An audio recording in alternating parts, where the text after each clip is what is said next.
Chapter 248. After a while, when Jin Wan was about to leave his embrace, the man's low and indifferent voice suddenly rang from above her head. "What's that?" Jin Wan raised her eyes to meet Emo Jingshan's gaze. She then turned to look at the trash can by the sofa. There was a pink package of pregnancy test paper. It was a very small thing. Earlier, when she threw it away, she had deliberately hidden it. Alas, he still saw it. "Previously, my appetite wasn't good. I was always nauseous and dizzy. Later, my appetite suddenly improved. I can eat and sleep well. Today, when I passed by the pharmacy, I bought a pregnancy test paper to see if I'm pregnant. After the test, I found that I'm not. It should be because I'm not used to the climate in T-City." Jin Wan leaned into the man's embrace. "It seems like grandfather's dream of holding a great-grandchild will have to wait." Emo Jingshan glanced at her expression and casually took out the pregnancy test paper from the trash can. He lowered his head to read the instructions and related information on it. After reading it, he directly carried Jin Wan up from the sofa. "What are you doing?" Jin Wan was suddenly placed on the ground. Her legs landed on the ground, and she stood steadily. "Go to the hospital for a check," he said. "The accuracy of this test at home is only 50 to 90%. It's better to go to the hospital for a check to be sure." "There's no need. I haven't been that sleepy these days, and I don't feel much nausea. I don't think I'm pregnant. Besides, it's already so late. The hospital only has emergency rooms. The gynecologists and obstetricians aren't around. Even if we go, there won't be a detailed examination.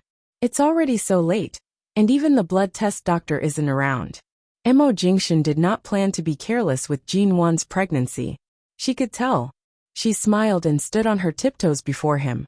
She held the man's handsome face and kissed him heavily. "I'll definitely take good care of my body. The moment there are any signs of pregnancy, I'll obediently go to the hospital." Emo Jingshan glanced at the pregnancy test paper again. Jin Wan decided to show him the test result with only a red line that she had taken with her phone. In the end, Emo Jingshan glanced at the time and did not say anything more. He turned into the kitchen to help her boil brown sugar water. After Jin Wan came to T-City, without Auntie Chen's supervision, it had been a long time since she drank hot water or brown sugar water at night. Seeing that Emo Jingshan was in the kitchen, Jin Wan tidied up the paper basket and turned on the television to find something good to watch. Horror movies were better left alone. After changing a few channels, his phone rang. She took a look. The caller was the secretary-manager of the G Corporation, the most capable secretary of her father, Ji Hongwen. After Jin Wan came to T-City, she hadn't contacted her family much, and her father hadn't called for a long time.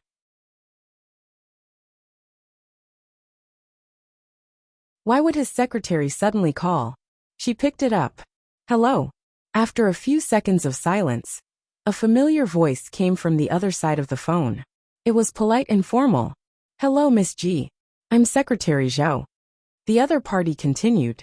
"Director Ji recently made an appointment with a few old friends to go to T-City for sightseeing. Since Miss Ji is in T-City, he asked me to arrange a time to meet you. Director Ji hasn't seen you in a while. May I know when Miss Ji will be free next week? My dad is coming to T-City. Why didn't he call me personally?" Jin Wan spoke unhurriedly. "I've never heard of him being close to any of his old friends in T-City before. Now that he's here in T-City for sightseeing in the season? What's so interesting about the cold wind and fallen leaves on the ground? Director Ji just went to a meeting. Before the meeting, he made this decision with several partners and friends, and then asked me to arrange everything in T-City as soon as possible. I called Miss Ji as soon as possible. After all, Director Ji agreed to go to T-City because you're there. This father misses his daughter, but is unwilling to say it out loud, so I can only try my best to make the arrangements." Secretary Zhou smiled warmly and said, "Chairman Ji has also discussed a few new collaborations in T-City and invited a few old friends from nearby." Secretary Zhou had worked for Ji Hongwen for many years. This year, he was about 34 or 35 years old. He had always been capable and could be regarded as one of her father's capable assistants. However, Secretary Zhou didn't have much contact with Jin Wan and only nodded at her face when they met a few times. However, he did know that Secretary Zhou had worked for the G Corporation for many years. All right, I understand. Thank you, Secretary Zhou. I'll tell you the specific time after I decide. After hanging up the phone, Jinwan sat on the sofa and stared at the ground in a daze. She didn't know if her father finally dealt with the incident with Shun Haru. She understood him, so she didn't rush him. However, Shun Haru's existence was definitely a considerable threat to the Ji family. Now that her father suddenly wanted to come to T-City, perhaps she could take the opportunity to have a good talk with him. Several minutes later, Jinwan's phone beeped with a text message. She subconsciously turned to look at it. It was from Secretary Zhou's number. There was only a simple sentence. Next Wednesday, CEO Ji will be at T-City's exclusive U Club. If Miss Ji has enough time, you can go there at that time. Jinwan glanced at it and replied, all right. She was about to call Ji Hongwen and ask him when he would come to T-City. She could pick him up at the airport in advance. However, Secretary Zhou said that Director Ji had just left for a meeting, and her father was usually very busy in the company. Jinwan was thinking about it when Mo Jingshan brought out the brown sugar water he had prepared for her. Test the temperature. Drink it when it's not hot. Mo Jingshan placed the glass in front of her eyes. Jinwan picked it up and took a sip. Mo Jingshan had most likely placed it by the window to dry for her. It was no longer particularly hot. She drank some, and was about to put it down when the man glanced at her. Drink it all. Jinwan could only raise the glass and finish it in one gulp. This brown sugar water had some ginger in it. After drinking it, Jinwan went to take a shower. It had already been an hour, but she could still feel the warmth in her stomach. She was about to close the window before going to bed when the man reached out and pulled her back. He carried her back to the bed. In the future, don't let the wind blow in before going to bed. I'll close it. Every time Mo Jingshan was by her side, he took good care of her.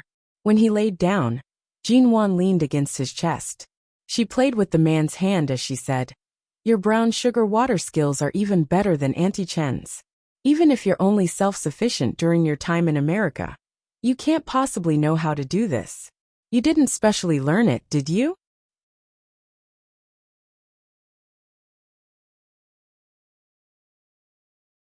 Chapter 249. The bedside lamp fell. The light was dim, but Jinwan could still see the man's face clearly.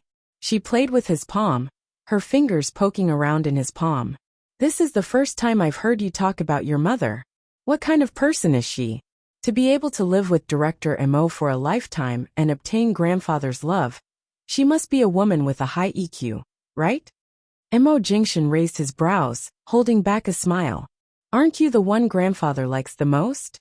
That time, I heard grandfather talk about your mother. From his tone, he seemed to admire and like her a lot. I've never interacted with her before. Earlier, I heard you say that she likes to study health, so I asked out of curiosity. Jinwan placed her fingers between his. Their palms were pressed together, and their fingers intertwined. She raised her eyes to look at him. The man's expression was calm. Without hesitation he said, she is indeed a good mother, but I've been away from America for too long, and the time I spent by her side was short. After I grew up, I didn't interact much with her. Then will she like me? Yes. Mo Jingshan rubbed her hair. My mother's personality is very open-minded. If she wasn't, she wouldn't have tolerated my father for so many years. As Mo Jingshan spoke, he covered the two of them with the blanket. How much I care about you is how much she likes you. Don't think too much.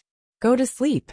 Jinwan raised her chin, asking proudly, you care about me a lot. And I care. The smile on Jinwan's lips deepened. She leaned closer into his embrace. Under the bedside lamp her eyes were clear. Then what do you like the most about me? Mo Jingshan's hand paused on her hand. He looked at her fair and clean face. His hand brushed past it, causing a strand of her hair to flutter. Thinking of ways to make me praise you. Aren't you embarrassed in the middle of the night? Mo Jingshan chuckled, kissing her on the lips. Are you still not satisfied after tasting the sweetness I gave you in front of your roommates that day? Jinwan immediately arched into his embrace. I've never heard you praise me before. Can't I hear you now? He looked at her coquettishly, rubbing against his chest as she spoke, and leaned down to kiss her. Maybe I'm destined to fall in your hands in this life. My heart softens when I see you coquettishly. Oh, then it seemed like she really should act coquettishly in the future. If it weren't for the fact that absence made the heart grow fonder, and if it weren't for the fact that they had just gotten back together, she wouldn't act coquettishly like this. In the end, he touched her face and smiled faintly. Probably because I want to kiss you whenever I see you, no matter when or where. Jinwan glared at him. Haven't you kissed enough? Yes, quite a lot, but not enough. The man said and kissed her lips again. Jinwan returned the kiss, panting heavily before she hurriedly called for a stop. I really have a test tomorrow, and I can't easily stop this kind of test. I need to conserve my energy. Let me sleep early. All right. Jinwan had been leaning against his chest since she fell asleep. She was quiet and warm. Mo Jingshan looked at the little woman in his arms. His fingers caressed her hair and landed on her ears, gently caressing them. What did he like about her? Back then, Qin Sighting had said that the moment he saw Shirniange, he knew that he would most likely be entangled with this woman until death. Mo Jingshan's feelings for Jinwan were most likely not as simple as until death. Ever since that night many years ago, when he was dragged ashore by this teenage girl on the Los Angeles River, and when this young girl performed CPR on him in the dark, he was destined to be entangled with her for the rest of his life. At that time, when he was unconscious, he heard her softly muttering while performing CPR. Don't die, ah. This is the first time I've done something good in my life, and also the first time I've performed CPR. Look, I've even given you my first kiss. Please don't die, come back to life. At that time, he really could not open his mouth to speak. Otherwise, he would have definitely told her. Little friend, CPR is not as simple as blowing air inwards, and a first kiss is not as simple as this. 3 days later, T University. The results of the test were out. As expected, hard work pays off. Jinwan's results were first in Professor Lin's class. Ever since she was young, she had always obtained straight A's in every subject.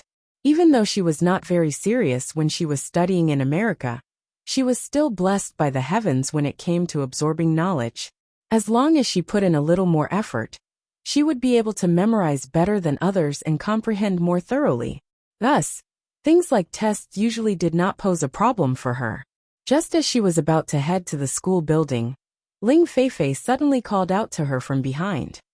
Jinwan, you haven't returned to the dormitory for the past few days. Don't tell me you have a man outside of school? Jinwan did not even turn back. She calmly replied, We're not underage children. Don't bother about whether I have a man or not. Even if I do, how is it bothering you? Ling Feifei rolled her eyes. Don't think I can't tell.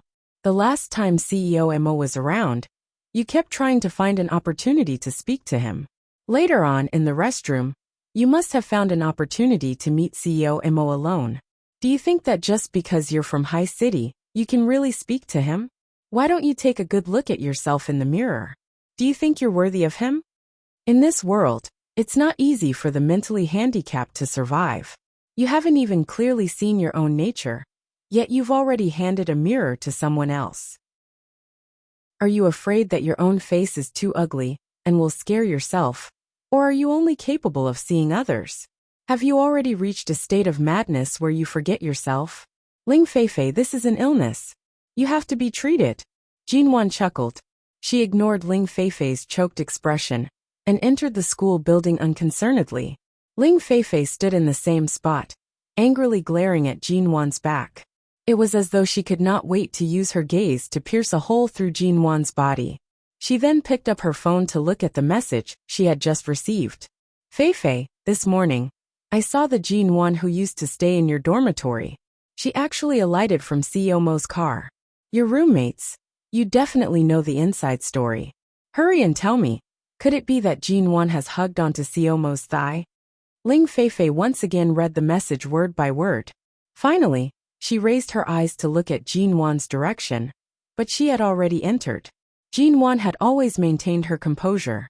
She had always kept everything under wraps, and never revealed too much about herself. Could it be that she had secretly taken advantage of her? CEO Mo had already said that he was married. If Jin Wan was bold enough to interfere in someone else's marriage and seduce Mo Jingxian, then Shi Ling Feifei could not blame her for catching hold of her weakness.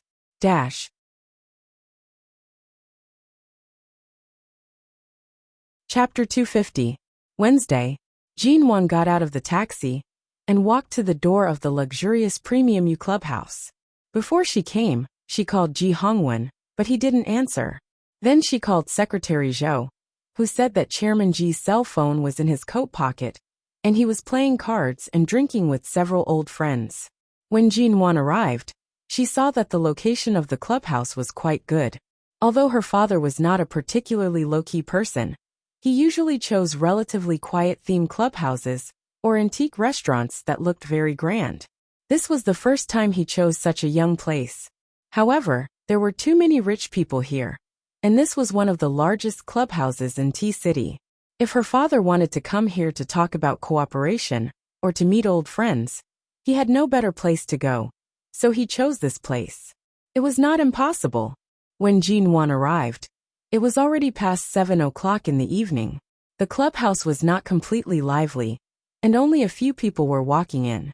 Seeing the waiter standing inside, she was about to ask where room 18 was, but before she could ask, a hand suddenly reached out and held her arm. She turned her eyes sharply, only to see that it was a man in his 30s, dressed in a professional suit. "Are you Miss Ji?" Jin Wan looked at him warily. "You are?" The man smiled politely. "I was sent by Chairman Ji to pick you up. Chairman Ji is waiting for you in the private room. Just follow me." From the beginning, the person who contacted Jin Wan was not her father. Even if Secretary Zhou was trustworthy, he was not as trustworthy as her father. Now the person who came to pick her up was a stranger. Jin Wan raised her eyebrows. "Are you sent by Chairman Ji? Did he bring a new assistant to T-City or something? Where is Secretary Zhou?" Her father was not such an unreliable person. Jin Wan became more and more vigilant. The man smiled politely and said in a calm tone, "Chairman Ji drank too much. Secretary Zhou is watching him in the private room. I'm Chairman Ji's new assistant.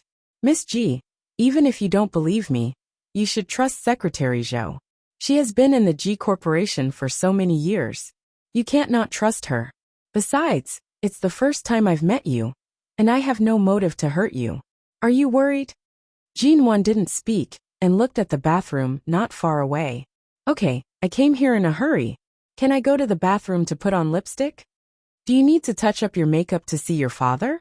"Of course. My father's old friend is here, isn't he? It's the most basic etiquette to touch up your makeup." The man nodded to her. "Okay. Of course." Jin Wan walked quickly into the bathroom with her cell phone in hand and called Mo Jingxian as soon as she entered. The call was quickly picked up. She knew that he was having a meeting at the subsidiary company. Last night, he had said that he had to make a last-minute decision on a project at the subsidiary company tonight. Jin Wan rarely called him when she knew he was in a meeting, so Mo Jingxian picked up the phone. "What's up?" The man's low voice came from the phone. Jin Wan didn't want the man outside to hear, so she lowered her voice. "I'm in the exclusive U Club. My father's secretary asked me to come here, but I haven't seen my father yet. For now, I'm not sure if there's anything else, but if I don't pick up when you call me 20 minutes later, then there's really something wrong." Before Mo Jingxian could speak again, the man outside had come to the door of the bathroom. Jin Wan suddenly put down the phone, hung up the phone, took out a lipstick, and casually applied it. She turned to the man waiting outside the door and said, "Let's go. Please lead the way." They took the elevator to the floor of private room 18. The man took her to the innermost private room. When they reached the door, he opened the door and motioned for Jin Wan to go in. Although it looked like a private room, there was no sound inside. Jin Wan stood at the door and didn't go in. "Isn't my father drinking with a few friends? Is Secretary Zhou also inside? Why is there no sound?" "Chairman Ji is in the next private room. He misses you, Miss Ji, but he knows you don't like this kind of drinking and social occasions. If you go there, you will inevitably be persuaded to drink a few glasses of wine. So he asked you to wait for him here. Miss Ji, don't worry. I'll ask Secretary Zhou when Chairman Ji can come." Jinwan felt it was very interesting. Although Secretary Zhou had worked for the G Corporation for many years, it seemed that he was not very reliable. She took a step back and moved away from the door. She could hear someone singing next door, and the sound of glasses clinking against each other. It's fine. My dad has never allowed me to drink since I was young. Many people know that, so it's fine even if I go in. The man hesitated and said, "All right." He turned to go next door, opened the door and said, "Miss G, please." Jinwan walked in, but as soon as she entered the door, she saw that there was no one inside at all. There was only a large color screen TV dozens of inches on the wall, showing a cocktail party and karaoke. She turned around abruptly, but the door behind her had closed with a bang. She picked up her cell phone and looked at it. Sure enough, there was no signal in the private room. Whether it was the room next door or this room, the other party knew her too well and specially designed it for her. She was alone in this private room. The lights were bright, the coffee table and sofa were clean, and there was not a bottle of wine. But there was only a cup of steaming tea in the middle of the coffee table, which meant that the person who had been sitting here had just left. Jinwan didn't reach out to touch it. She looked around again, turned to the window and looked out. Although this floor was not particularly high, there was no help outside, so there was no way to get out of here. Secretary Zhou had been with her father for so many years, and he would not easily be swayed. Who on earth had the ability to bribe Secretary Zhou? Suddenly sleepiness came over her. Jinwan couldn't help yawning, and her head became heavier and heavier. Because she didn't sit down, she immediately shook her head hard because of the weightlessness, and woke up from her sleepiness. But her brain was a little muddled. She subconsciously took out her cell phone and looked at the time. She had only been here for 5 minutes, and this happened. Sure enough, there was something wrong. Jinwan turned to open the window, but before she got halfway, her body softened and she fell on the sofa. She touched her forehead, and a wave of dizziness came over her. Her head was heavy, and her vision was a little blurred. Jinwan clenched her hands, digging her nails deep into her palms to keep herself awake. After experiencing so much, how could she not know this situation? Chapter 251. She was so dizzy that she tried to stand up several times, but still fell onto the sofa. She struggled for a while and gave up. She pressed her eyebrows with one hand and picked up her cell phone to check the time with the other. She thought about it in a daze. Mo Jingxian must have heard what she said on the phone earlier, right? Her voice was very low, and he was in a meeting. Maybe he didn't hear it clearly. Jinwan bit her lip and kept awake. She didn't know how long it had been. 1 minute, 2 minutes, or 10 minutes. Just as Jinwan's consciousness was getting more and more muddled, suddenly, there was a loud bang from the door of the private room, which woke her up. Jinwan raised her eyes and saw Mo Jingxian coming in. The man looked stern. When he saw Jinwan lying on the sofa, his cold eyes swept around the private room and finally stopped on the teacup on the coffee table.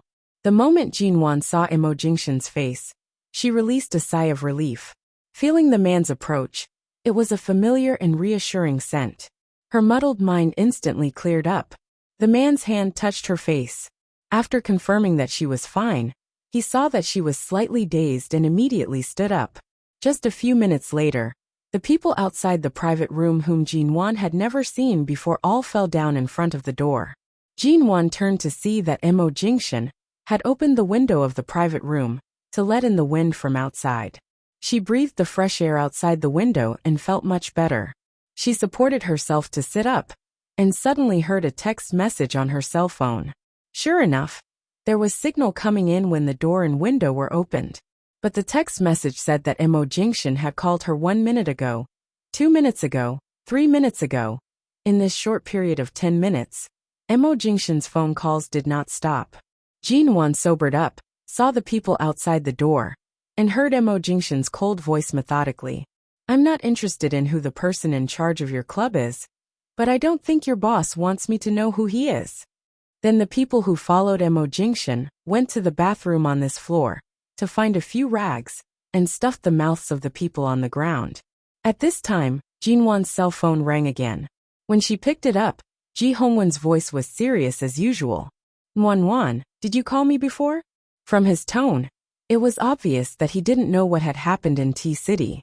Dad, are you in High City or T-City? Jinwan asked. How did you know I was in T-City?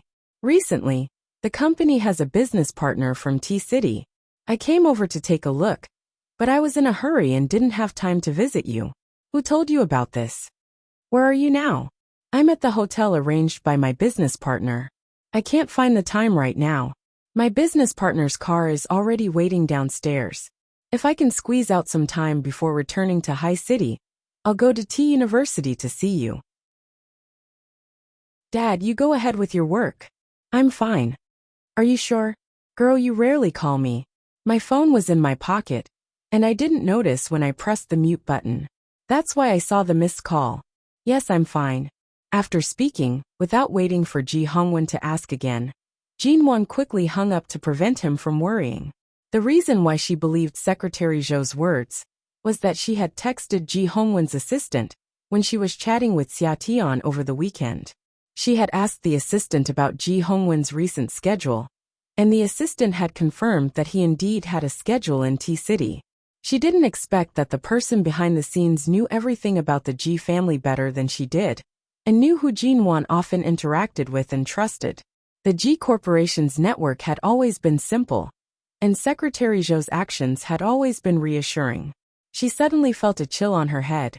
Stimulated by the chill, Jinwan instantly sobered up. She raised her head to see the man who was putting a towel wrapped in an ice pack on her head. She subconsciously raised her hand to hold the towel on her head. She had been sitting on the sofa since she received the call, and didn't have the strength to get up. She didn't notice when the people who had been restrained in front of the door were taken out. She just looked at the handsome and cold face of the man in front of her. Are you better? Mo Jingshan moved his hand away from her head and watched her compress her head with an ice pack and a towel. Jinwan nodded. Fortunately, I called you in advance.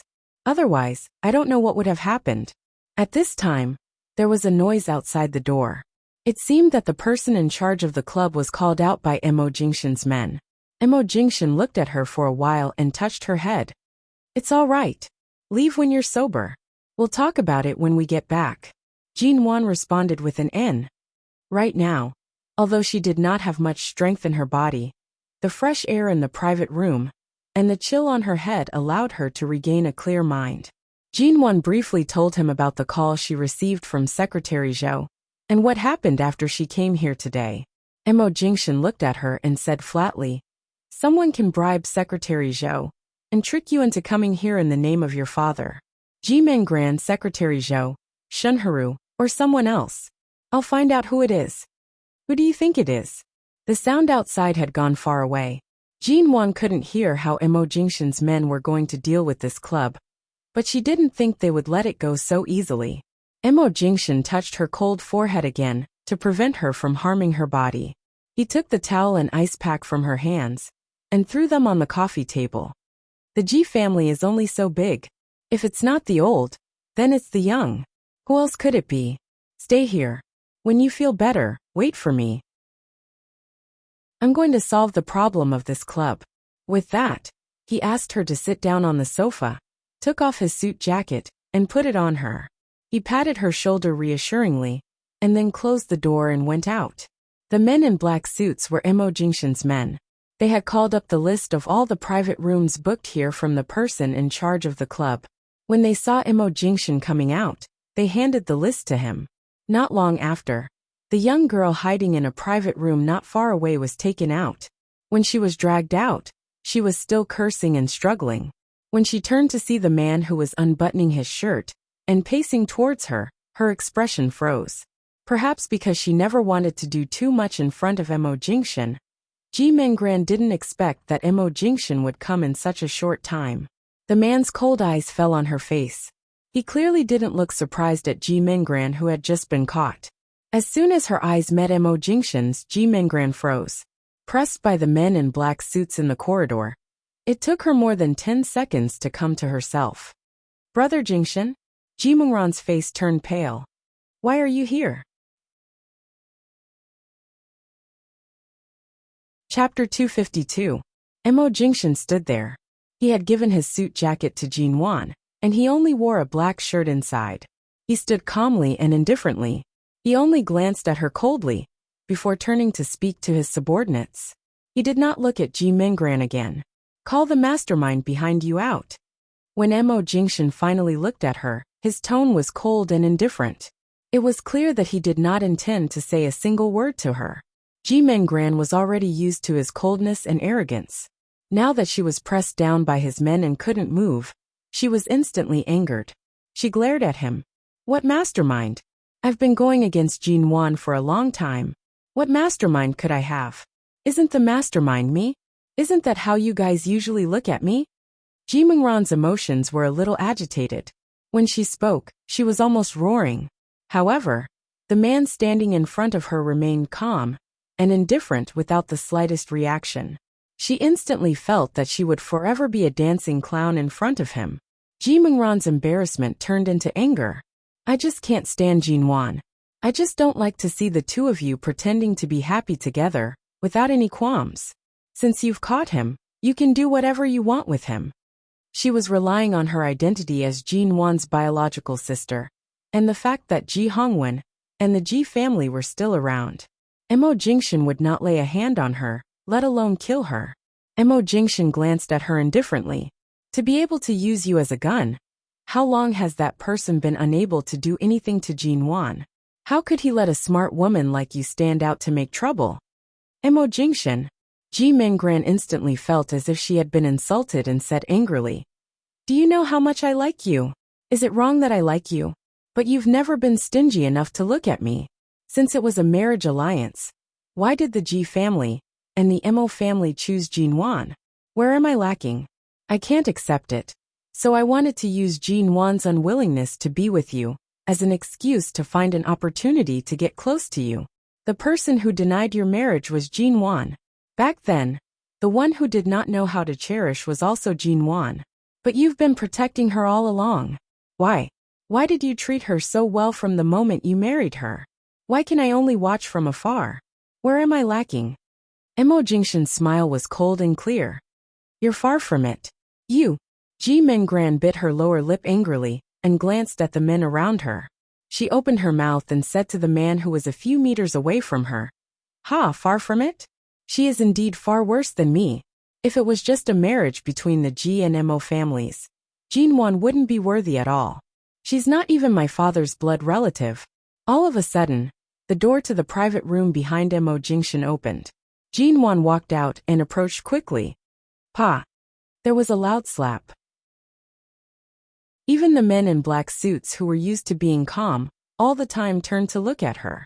Mo Jingshan's calm gaze landed on Ji Minggran's reddened face.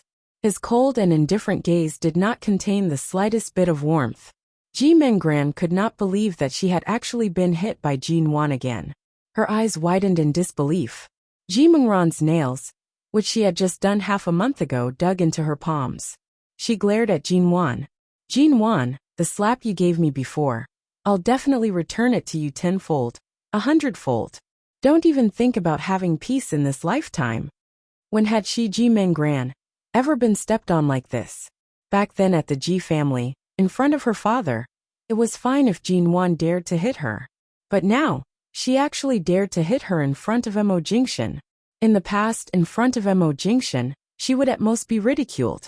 Ji Minggran immediately exploded. Like a shrew, she struggled to break free from the men's hands and pounced toward Jin Wan.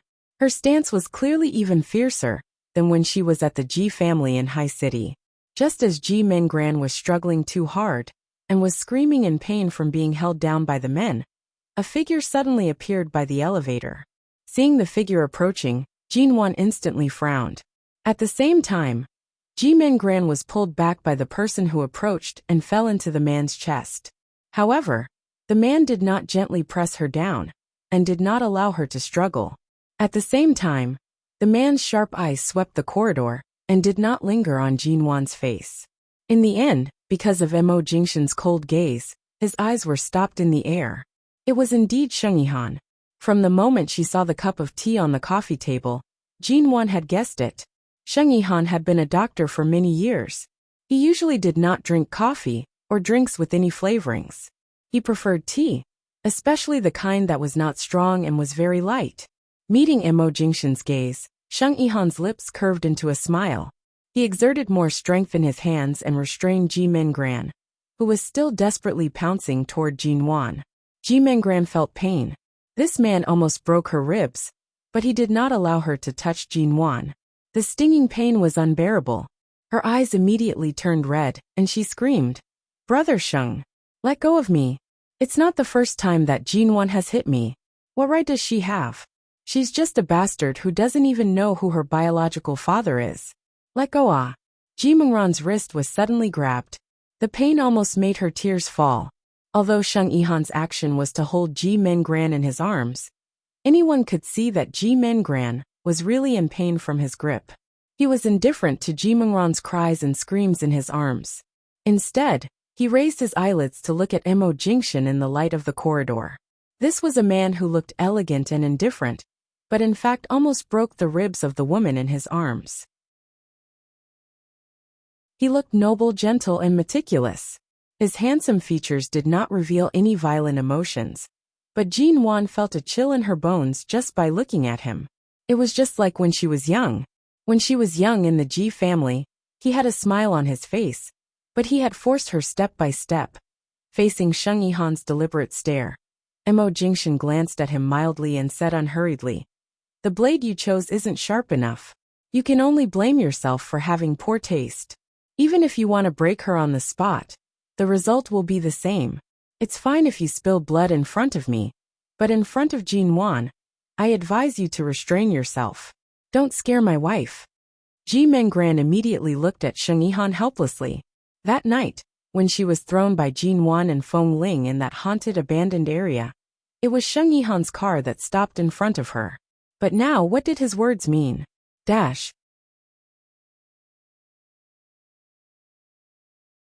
Chapter 253. Sheng Yihan smiled mockingly. COMO, his brows were tinged with mockery. "I thought Jin Wan still had that female bodyguard by her side." As he spoke, he released Ji Mingran's hand that was about to break her bones, and let go of the person in his arms without pity. His hand dropped down. Emo Jingshan calmly glanced at him, and then at Ji Mingran, whose face was pale from the pain, and who appeared to be deep in thought due to the current situation. Ji Mingran shrunk her shoulders, speaking with some dissatisfaction. "Brother Sheng, I know I was rash and didn't follow your original plan, but the matter between Jin Wan and I really can't be resolved with just a few words. I originally wanted to use Dad's name to trick her over. I know you didn't expect her to actually come here. I didn't want to drag you down with me, but..." Sheng Yihan looked at her indifferently. "What's the use of saying these to get me off the hook at this time?" His voice was flat and emotionless. From the beginning, although Sheng Yihan had the intention to help her, he definitely didn't want to drug Jin Wan or lure her here in such a simple way. Ji Mingran was indeed eager for quick success. Sheng Yihan was a very patient person, but Ji Mingran couldn't wait any longer. Jin Wan drawled her tone lightly. "So I was called to this place in the middle of the night. Do you have other plans besides this sister who has always disliked me and wants to hurt me?" Facing Jin Wan's cold question, Sheng Yihan raised his eyelids, and his eyes were pale and transparent. He didn't answer Jin Wan's words, but just looked expressionlessly at the elegant man standing under the light. On the night when Jin Wan was at Shine's dinner party, Sheng Yihan had already met Emo Jingshan face to face. At that time, their cold eyes had already determined that today's ending would not be too peaceful. "I don't have other plans. Between me and you, do I need to have a plan?" Sheng Yihan asked with a faint smile. His expression was unfathomable and annoying. Ji Mingran was unwilling to be ignored. She suddenly turned sideways and looked arrogantly at Jin Wan. "You should have heard what I said just now. Jin Wan, you are not the daughter of the Ji family at all. Mom only married Dad after she was pregnant with you. Even if the marriage between them is real, even if you have been wearing the hat of the eldest miss of the Ji family for many years, the blood flowing from your upper body is not the blood of our Ji family. You used to be as proud as you are now. Jin Wan, for the sake of the fact that we've been sisters all these years, I don't care how many things you've taken from the Ji family that belong to me. But who do you think you are in the alliance between the Ji family and the Mo family? What right do you have to stand here and call yourself Mrs. Mo? Aren't you the one who should be ashamed of your inferiority? Although Ji Mengran's eyes were slightly red, her words were spoken with an extremely disdainful smile. She carried the bone-deep arrogance of the Ji family's true young lady, as she coldly glanced at Jin Wan. Mo Jingshan did not look at Ji Mengran, but brought Jin Wan, whose expression was unclear, behind him. He then turned to Sheng Yihan and said mildly, "The secret that Ji Hongwen hid for so many years was easily discovered by you when you were in the Ji family. Now this secret that can't be considered a secret can only be used by Ji Mengran as a trump card. The reason you prepared for a long time as bait failed to become Jin Wan's bait, and instead lured Ji Mengran?" Sheng Yihan sneered, but his smile did not reach his eyes. Since it can't be considered a secret, how can it be considered as bait? Mo Jingshan looked at him for a while, and then turned his head to look at Jin Wan. After hearing Ji Mengran's words, Jin Wan did not speak. Or rather, whether it was the rumor that she was an illegitimate daughter among the socialites in High City, or the fact that she grew up and gradually found that her facial features were not similar to anyone in the Ji family. She had long been aware of all this in her heart. Although she could not digest it now, at least she was not particularly shocked. Mo Jingshan was right. Ji Mengran was really stupid to think that this was a trump card against her. If Jin Wan was still the Jin Wan who relied on the Ji family in her previous life, she might find it hard to accept it. After all, the present was different from the past. No matter what the truth was, Jin Wan did not rely on the Ji family at all. What she had was only gratitude to Ji Hongwen, and the father-daughter relationship that she could not bear to part with. Looking at Ji Mengran's arrogant eyes again, Jin Wan's eyes filled with a faint calm and cold smile. "Maybe it's because I've never deliberately held on to what you value, so your self-righteousness can only comfort you in your heart. What else can it do?" Ji Mengran's eyes narrowed. She took the opportunity to raise her voice to ask, "In that case, you've never deliberately held on to your marriage with Mo Jingshan?" Jin Wan glanced at her, her gaze clear. "It's precisely because this marriage is the only thing I've ever held on to, and the only thing I've ever fought for, is the man you've always wanted but couldn't get, that you hate me to this extent. You've disregarded our 20-year sisterhood, plotted against me, and even tried to kill me several times? You don't even know who your biological father is. Who gave you the confidence to stand here and say?" Ji Mengran was about to retort, but Mo Jingshan had already held Jin Wan's hand. Without looking at anyone in the corridor, he walked toward the private room behind him. The private room door opened and closed, and Jin Wan was forced to enter. She raised her eyes to see the man's thin lips pursed into a straight line. He softly called out to her, "Nwan Nwan." Jin Wan's heart, which had been wavering and unable to calm down, immediately calmed down. She opened her mouth, her voice cool and calm. "My ability to withstand blows is better than you think. I'm fine. It's just that some things need time to digest." Mo Jingshan stared at her. "Don't listen to anyone's nonsense about your birth. Find a chance to have a good talk with your father. The truth will never be as simple as what others say." Jin Wan nodded. He raised his hand to touch her hair, gentle and indifferent. "You were drugged earlier. It's not suitable for you to speak too much with them. We'll talk about this when we get back." Jin Wan nodded again. She was not at a loss, but at such a time, she still listened to Mo Jingshan's arrangements. After all, he was considerate of her emotions. Coincidentally, she did not wish to be at daggers drawn with Ji Mengran. Although she did not feel much, her body was still weak. She allowed him to hold her, but did not let her go out. Chapter 254. After that, Jin Wan didn't know what happened outside. More than 10 minutes later, Mo Jingshan came back and took her away. Most of the people in the corridor had left. Jin Wan was wearing Mo Jingshan's suit. She heard the man whisper in her ear, "Don't say anything. Just go." However, for some reason, although Ji Mengran stood there biting her lips and did not speak, it was clear from her eyes that she hated Jin Wan to the extreme.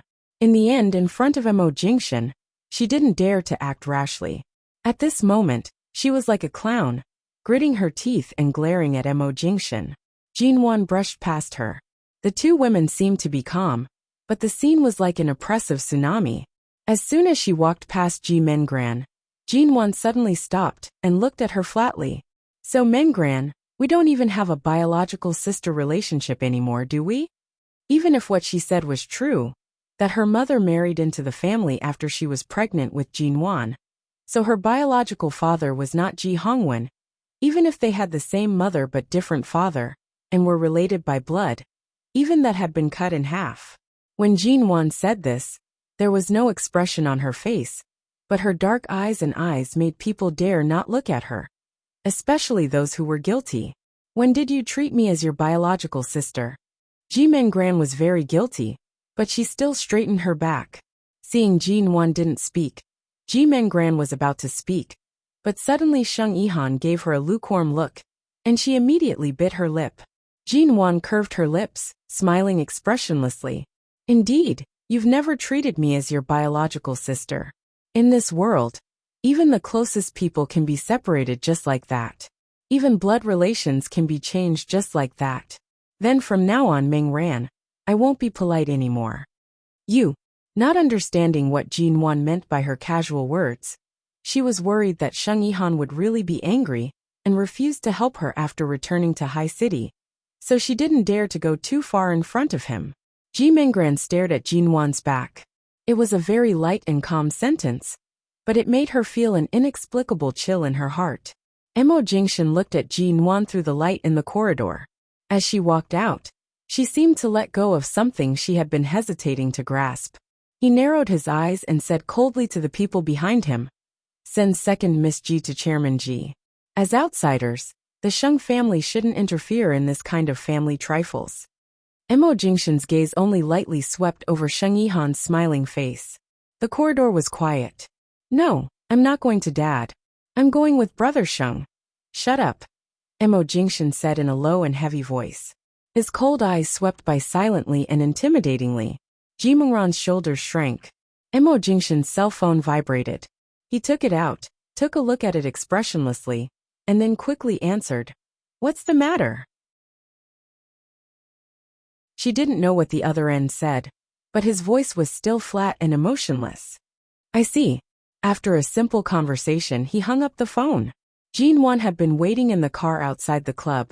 Mo Jingshan opened the car door, only to see the little woman wrapped in his suit sitting in the front passenger seat. Her eyes were fixed on her cell phone, but her fingers were sliding back and forth on the screen of the cell phone. She didn't look at anything seriously. "Do you need me to accompany you to see Chairman Ji?" Mo Jingshan stared at her face and said flatly, "Only he can give you the most accurate answer to the questions in your heart. Forget it. My father came here because of the invitation of a business partner.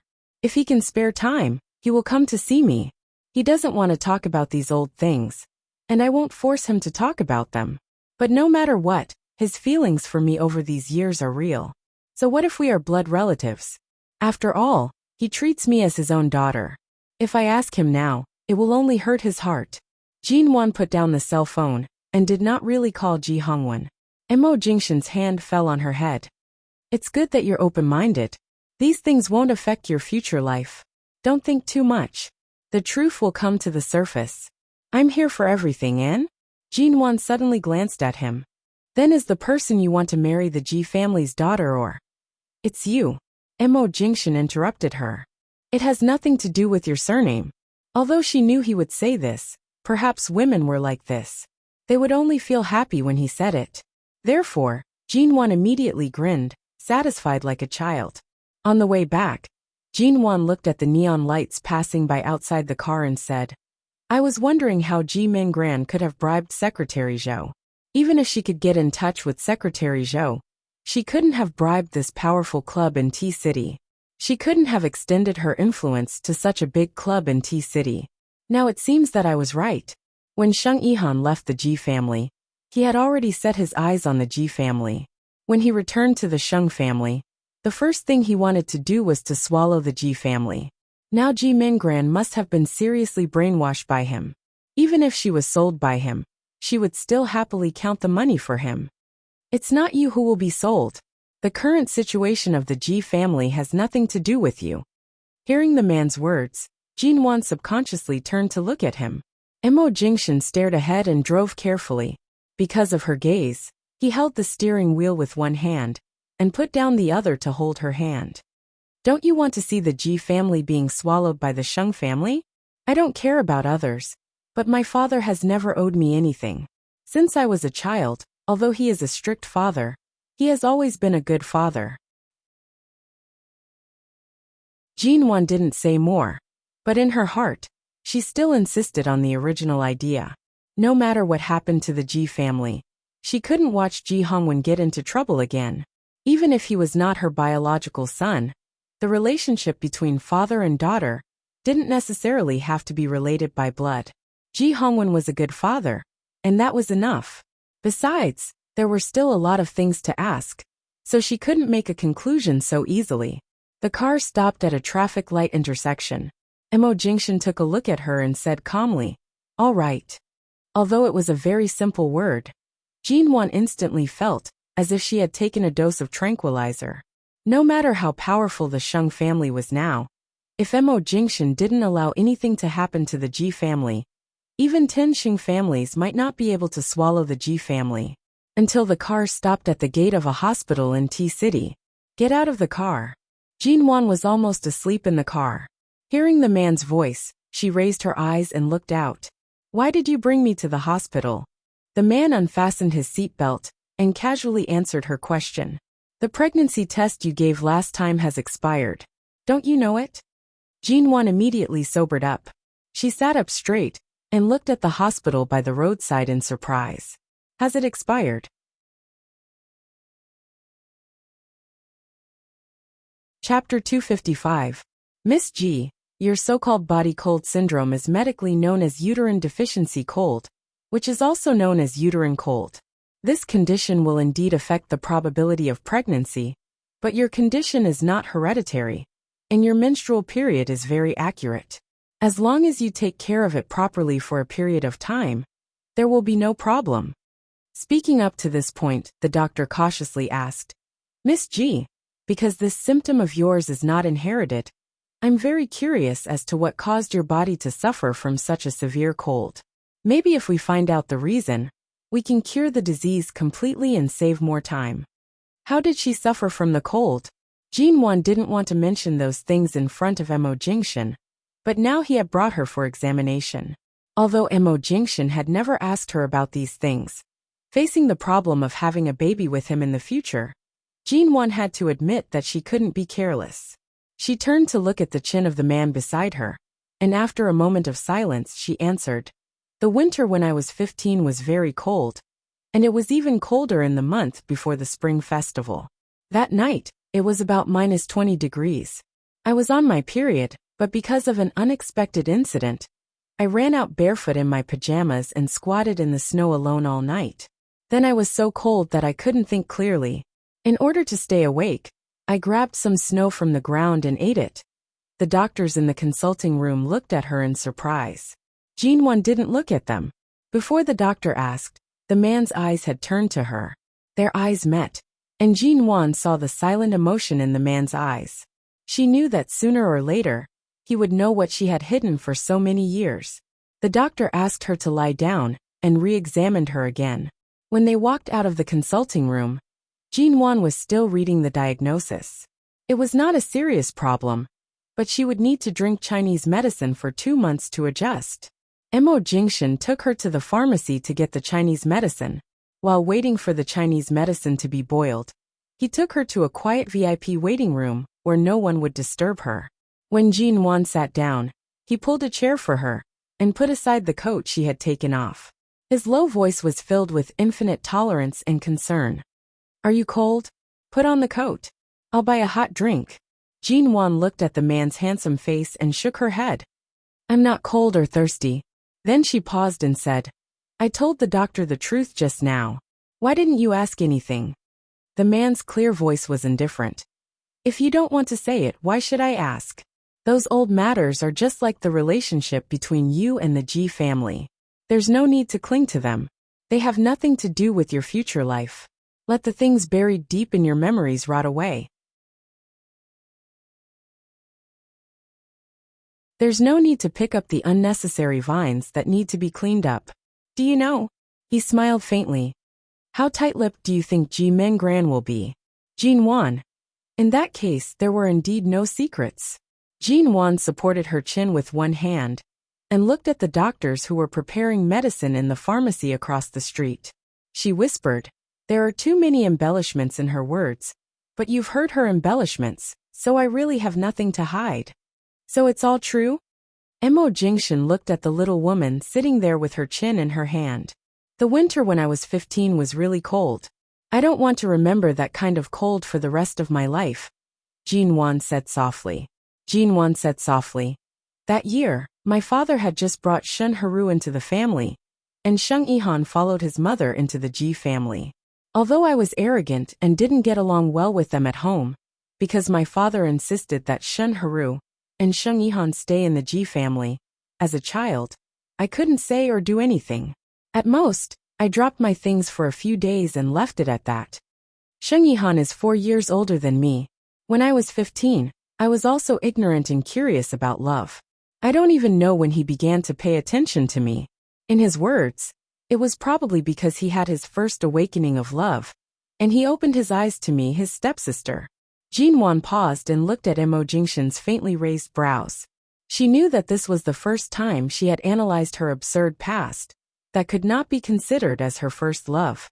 It was indeed harsh to his ears, but at least he was listening patiently. The more I ignored him, the better he treated me. In several months, he bought me countless such gifts, most of which were to make me, his sister, happy. Later, I became less wary of him, and no longer kept him at arm's length. He also gave me a reader's souvenir from abroad. I liked it very much, so I reconciled with him in the way of a child. Later, Ji Mengran said that some of the things at home were given to me by brother Sheng. The servants put them away, but Ji Mengran used them to try to drive a wedge between us. That spring festival, Dad and Shen Haru took Ji Mengran to visit relatives and friends in a neighboring city. I didn't go because my period had a stomachache, and I was alone at home. The servants also returned home early, because someone in the family fell ill. When Jin Wan said this, she suddenly clenched her sleeves. I didn't expect Sheng Yihan to come back that night. I had just taken a shower and changed into pajamas. I was going to look for snacks, but I ran into Sheng Yihan, who suddenly came in. When he came in, he smelled of alcohol, very strongly of alcohol. Seeing Jin Wan's movements, Mo Jingshan reached out to hold her hand. That's enough. Don't talk about it. Feeling the warmth of his palm, Jin Wan said, it's all right. You've said that these are things that should be buried deep in my memories and rotted away. I'm saying it now to cut off all the rotten roots. She raised her eyes to look at Mo Jingshan.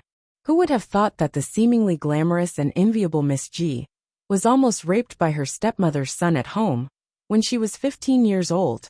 Although I grabbed the ashtray on the coffee table and smashed it against him, I was still frightened. Fearing that he would wake up, I ran outside.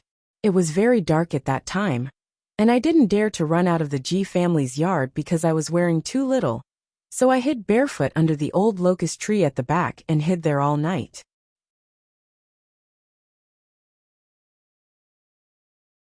Chapter 256. Even though my struggle was effective and nothing irreparable happened, even though he stayed outside my ward for 3 whole days after he regained consciousness, even though he didn't eat or drink during the 48 hours, I was in critical condition, and even though I was unconscious for several days, to me, the damage he caused was irreparable. So what if he was drunk at the time? That's not a reason. Jin Wan said flatly. My father was furious about this. At first, he admired this stepson and didn't mind that he was the Sheng family's illegitimate son. But after that incident, the Ji family had no place for Sheng Yihan. Shen Haru also expressed that she wanted to sever the mother-son relationship. I stayed in the hospital for 2 months before I returned home. To uphold justice for me, my father kicked Sheng Yihan out of the Ji family in front of me. At that time, Mengran cried and said that brother Sheng was drunk and didn't do it on purpose. She even tried to plead for him, But my father was really furious. He even warned Shunharu that if she dared to have any contact with this son again, he would kick her out of the Ji family as well. In order not to let this shadow haunt me, my father made Sheng Yihan's name a taboo in the Ji family. No one dared to mention it. Later, I went to America to study and broaden my horizons. I didn't think about those things anymore. If it weren't for the heavy cold in my body, I wouldn't be so afraid of the cold now. I've always been very healthy. When she said the words very healthy to Mo Jingshan, she sounded a little aggrieved. Mo Jingshan looked at her expression and raised his hand to pinch her cheek. I didn't say anything bad about you. You should be thankful that what happened when you were a teenager didn't leave too much of a shadow in your life. What else did Menggran tell you except that I had a brief ambiguous period with Sheng Yihan when I was 15? What else could she say? As you think, she exaggerated the truth. Why didn't you ask me? The truth filtered out from her exaggerated words was the embarrassing thing you encountered when you were a teenager. If you didn't say it, why would I ask? Would I personally peel open your wound and ask you if it hurt? Do you think I'm that free? This sounded very cold-blooded, but it also seemed to be the most considerate way for her. Jinwan suddenly puffed up her cheeks unhappily. She leaned against Mo Jingshan's shoulder to say, "No wonder Ji Menggran always speaks so confidently. No wonder she's always unconvinced because you treat me too well." It turns out that her mouth has long been dishonest. Mo Jingshan furrowed his brows. I've never seen her alone. Don't let your imagination run wild. Why would she need to meet him alone? With her all-pervasive personality, she doesn't even need to meet me to slander me. Speaking of this, she remembered that Sheng Yihan had given her a watch last time. She looked up at him. So you knew I didn't take the watch last time, didn't you? The man stared at her. He knew that you wouldn't accept it, but he still gave it to you. The meaning of the watch is the bridge of lovers? Who do you think he was trying to disgust? That's true, Nguyen. He suddenly called her name. In the future, if he meets you again, or if he has any suspicious movements, tell me directly. Don't bear it alone. What did you guys talk about outside today? Will he still look for me? I just want you to remember, just in case. Jinwan looked at his handsome face. She pursed her lips for a long time and suddenly kissed his chin. Why do you sound so calm when you hear that I was almost raped when I was young? Shouldn't you be extremely angry and want to kill someone right now? That's how it is in the movies. Even if I've already hacked him into pieces in my heart, what has already happened cannot be stopped. Mo Jingshan patted the top of her head. His voice was calm, but there was a hint of coldness hidden in it. Don't be anxious. I'll get it back for you one by one. Jinwan suddenly smiled. She hugged him with both hands in his embrace. My dear hubby, I love you, Jinwan said seriously in his embrace. The last time she said this, she was acting coquettishly. This time, she really said it from the bottom of her heart. The man smiled and reached out to hug her. He touched her head and chuckled softly. I didn't ask you to come to T-City. I didn't see any results, but you've learned how to confess. At this moment, the doctor from the pharmacy came over to check the list of Chinese medicine. Mo Jingshan had Jinwan sit there and got up to negotiate with the doctor. 4 hours later, it was already midnight. He finally got the decocted medicine and drove back to the condo. Mo Jingshan really did not let him handle the torture of waiting in the hospital. Jinwan did not have to worry at all. She sat in the waiting room and slept for a while before taking the car home. After returning home, the man coaxed her to drink the medicine. At 1 o'clock in the morning, she drowsily held the bowl and drank it. It was so bitter that she almost cried. When she raised her eyes, she saw Mo Jingshan watching her. It was clear that if she dared to spit out a mouthful, he would take out another bag of medicine for her to drink. In the end, Mo Jingshan saw that she pinched her nose and drank the entire bowl of medicine. The color in his eyes warmed. That's good. Go take a shower and sleep. Jinwan finally got it. She climbed onto the bed and lifted the quilt to sleep. However, in her sleep, she felt a warmth from the soles of her feet. She woke up in a daze and saw the man holding her curled-up body in his arms. At the same time, he held both her feet in his palm. The temperature of his palm was very warm. What are you doing? She was still sleepy and asked vaguely. Let me hug you, Anne. Anne. In the future, if your hands and feet are cold, just tell me. There will be something specially prepared for you at home. The man gazed deeply at her half-asleep appearance. Every time this little woman woke up in the middle of sleep, her drowsy appearance was especially tempting. His Adam's apple moved up and down. When she nodded with an N in response, he bent down to kiss her brows. 2 words came out of his throat. Go to sleep. Mo Jingshan would be staying in T-City for half a month. During this time, Jinwan had no chance to return to the dormitory. Of course, it could also be said that she had no intention of returning to the dormitory. After Boss Missouri returned to the condo after work, the first thing he did was to cook for her. This was a treatment that she did not receive even when they were in High City. However, it was impossible for Mo Jingshan to personally buy the ingredients. The ingredients were all delivered by the auntie he hired every day. He would wash them in the kitchen and leave them in the kitchen.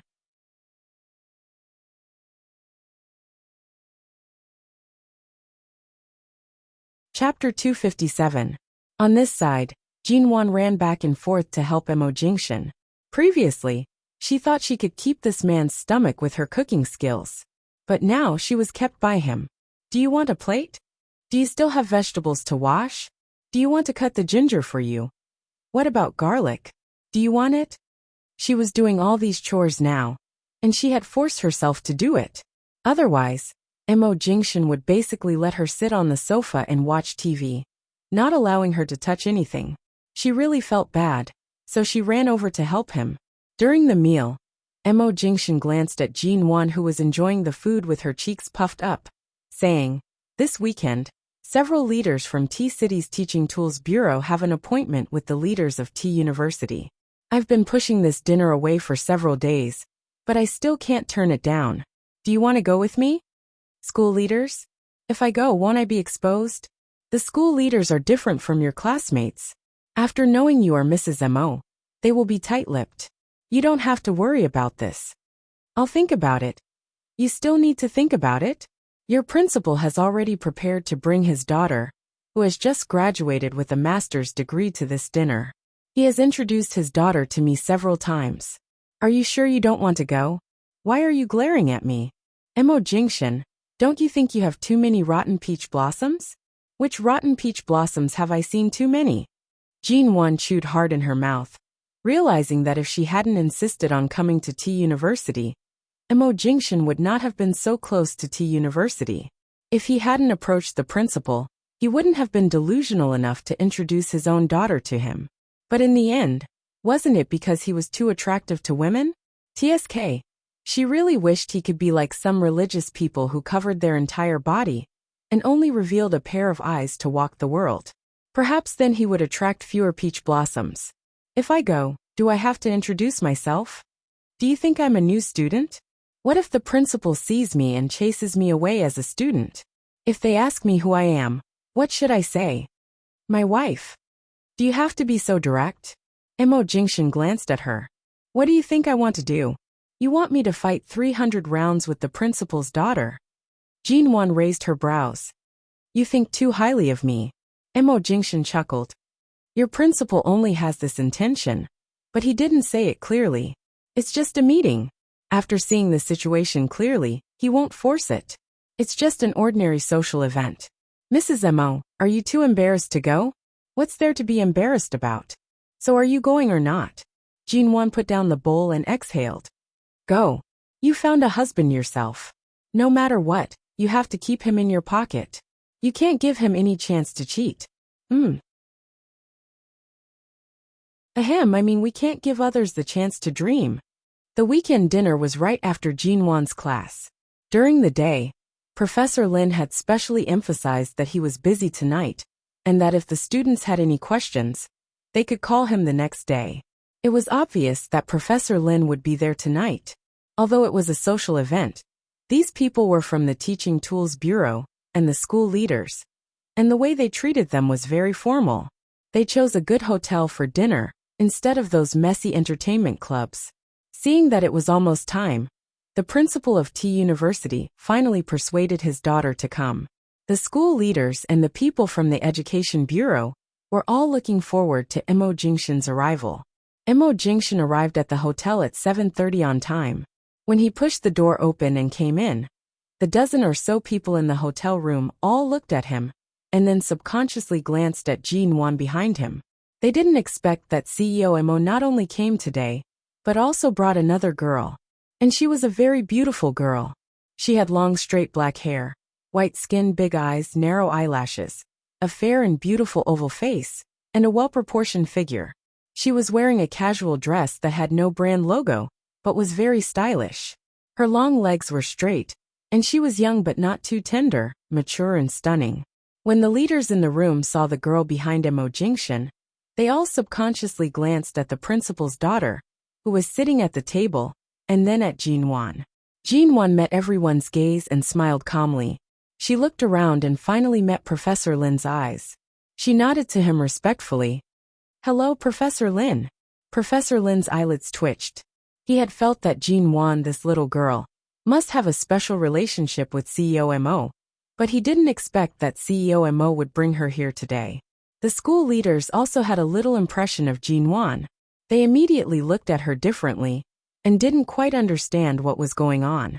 Among the leaders of the Education Bureau, there were several young men in their 30s who were sitting on the principal's side. The moment they saw Jin Wan, their eyes lit up. Jin Wan naturally met their eyes and walked over to sit down with Imo Jingshan.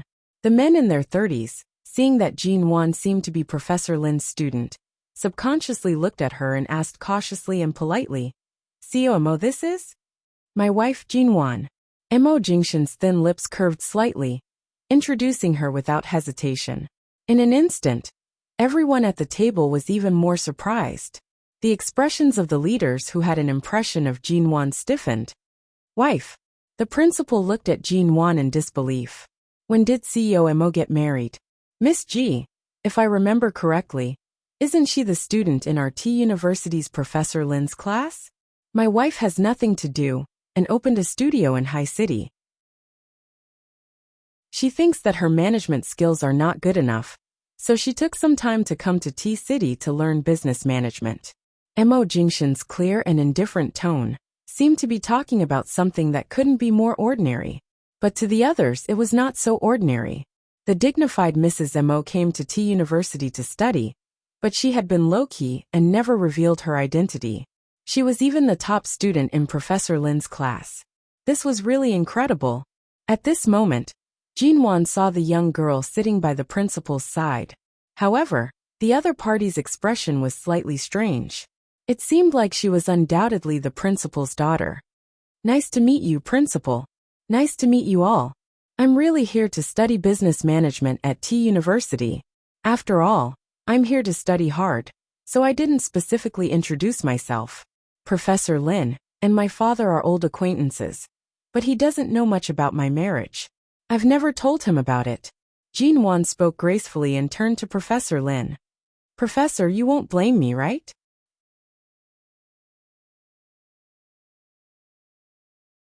Chapter 258. The fact that Imo Jingshan was already married was undoubtedly a bomb, blowing up everyone present and causing them to be unable to react for a moment.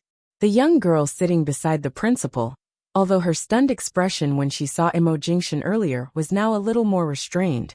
Her gaze clearly shifted back and forth between Jin Wan and Imo Jingshan, as if trying to determine whether he was really married or just found a random woman to be his shield. Jin Wan felt that she had made the right decision to come today. Otherwise, if the principal really wanted to introduce his daughter to him, the result would only be unpleasant for both parties. Everyone had arrived and sat down. The school leader's adaptability was not bad.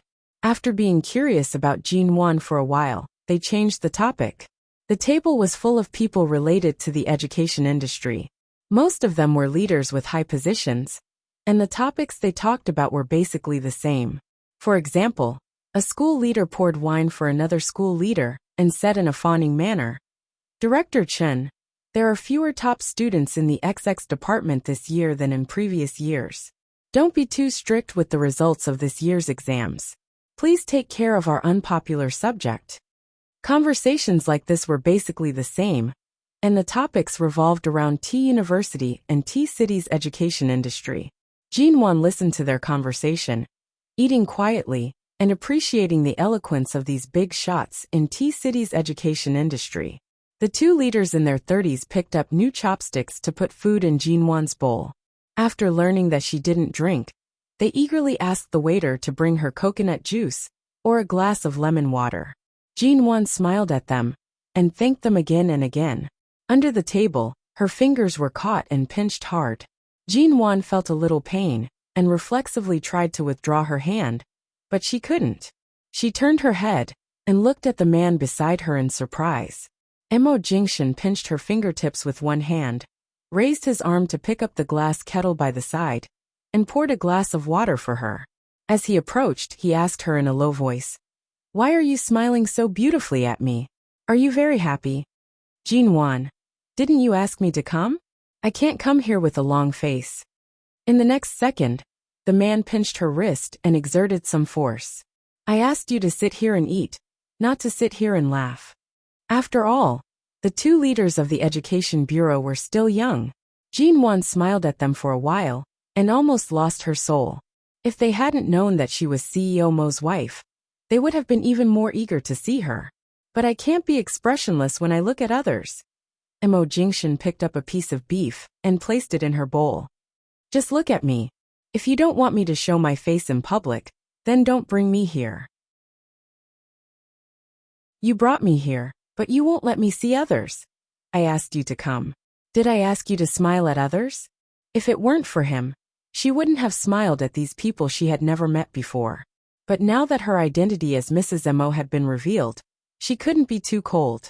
But since Boss Missouri had already spoken at most, she wouldn't look around or smile at others, all right? Seeing Jinwan lowering her head to eat silently, Mo Jingshan picked up some pepper from her bowl for her. Their actions didn't escape everyone's eyes, but everyone had a tacit understanding and pretended not to see it. They didn't dare to tease them, but they all knew the answer in their hearts. This Jinwan was indeed Mo Jingshan's woman. Her words, actions, and the way they interacted with each other couldn't be faked at all. Even so, the principal's daughter sat there and watched. She suddenly smiled and her eyes fell on Jinwan's face, saying, "How old is Mrs. Mo this year? There really aren't many people who would run out to study business management after getting married." Jinwan hadn't swallowed the piece of meat in her mouth. She took a few seconds to swallow it. Mo Jingshan ignored her, picked up another piece of cod, and placed it in Jinwan's bowl. The atmosphere suddenly became a little awkward because of the principal's daughter's words. Everyone present could see that the principal of T University wanted to introduce his daughter to CEO Mo. But before he could extend the olive branch, the principal's wife was here. Although the atmosphere was quiet, the principal was about to say something to smooth things over, when the principal's daughter suddenly smiled again and said to Jinwan, "Hello, Mrs. Mo. Please forgive me for not introducing myself just now. My name is Linda." "Hello, hello." Only then did Jinwan swallow the meat in her mouth. However, because she swallowed too quickly, she coughed and choked when she opened her mouth to respond. Mo Jingshan frowned unconsciously, pushed the glass of water he had just poured for her to her, and patted her back with the other hand. Jinwan picked up the glass of water and took a sip, feeling much better. She immediately looked up at the principal's daughter with a smile. "I've heard that the principal's daughter graduated from a famous overseas school. Miss Linda, I've heard about you a long time ago." However, no matter how eloquent Jinwan's words were, her actions with Mo Jingshan were so natural that no one could interrupt them. The principal's daughter smiled. "Really? But I don't think I've ever heard that CEO Mo is married." Sure enough, T-City is so far away from High City that we didn't even notice the news of such a grand wedding. Jinwan had already mentally prepared herself when she arrived. Right now she did not have much reaction. Furthermore, this principal's daughter was clearly somewhat arrogant. Perhaps it was because she grew up in a school environment where everyone else was just an ordinary student, while she was the daughter of the high and mighty principal. Thus, she had developed an innate sense of arrogance since she was young. Jinwan didn't speak, but just smiled, acquiescing to her ignorance. Next to her, Mo Jingshan glanced at the principal's daughter across the table, saying indifferently, "It may be too simple to just say that she is Mrs. Mo." Everyone was stunned. Wasn't it because they were married? Was there any gossip behind it? They knew it was impossible for Mo Jingshan to get married so early. Perhaps the words Mrs. Mo were a little exaggerated. There should be some other complicated relationship between them, right? Jinwan was also confused and turned her head to look at him. The atmosphere suddenly fell into silence again. Everyone at the table was curious, but didn't dare to ask. The principal's daughter stared at Jinwan, as if thinking about the meaning of Mo Jingshan's words. "Is that so? Then it seems that you'd better call her Miss G." The principal's daughter glanced at Jinwan again. Jinwan felt that she couldn't eat anymore. As soon as she put down the chopsticks, her hand under the table was suddenly held by the man's hand and held it. "She's the person I love very much. I love her so much that the word Mrs. Mo is not enough to express everything."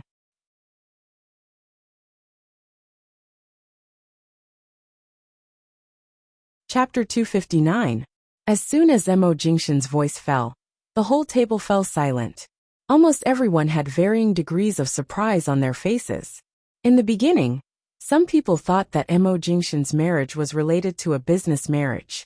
Calling her Mrs. Mo was probably just a wife in name, and their relationship was just that. After a long time, it was just a tacit understanding between husband and wife. After all, he was a man who could shake the world in the business world. There was no need to be too concerned about the small details. However, it was impossible for the great Mo Jingshan to speak of his feelings for his wife in front of everyone. Besides, in this world, the word love could no longer move anyone. That's what they all thought. However, the man's calm and ordinary words made the principal's daughter instantly speechless. The expression on her face only twitched awkwardly, and she didn't dare to say anything else. Is CEO Mo confessing his love in public? Don't tell me he confesses to his wife every day at home. A school leader asked with a laugh. It's the first time I've seen such a scene. How close must Mrs. Mo and Mr. Mo be to be so unequivocally loved by CEO Mo? I've lived so long, but I still have to see such a scene of dog abuse. Yes, it's called dog abuse, right? It's a new term I heard from my students not long ago. Jinwan's face began to burn. To avoid embarrassing herself with a red face, she hurriedly picked up the glass and drank the water calmly. The principal's daughter couldn't stand it anymore. She got up and left with the excuse of going to the bathroom. Seeing this scene, the principal also felt embarrassed.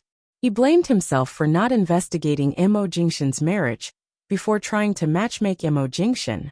Not only did he lose his daughter's face, but he also made it so embarrassing. Then there were some flattering words from the school leaders. Jinwan smiled politely, kept quiet, and ate the meat calmly. On the way, Ji Hongwen called. Jinwan got up and went to the door of the private room to answer the call. Ji Hongwen said coldly, "I know what happened to Min Gran. Don't take it to heart. It's not the first time this child has done such things. You gave her chances again and again, and now she even went to T-City to target you. Wan, don't believe her nonsense. Dad will definitely give you an explanation." Jinwan knew that Ji Hongwen had returned to High City today and didn't have time to see her.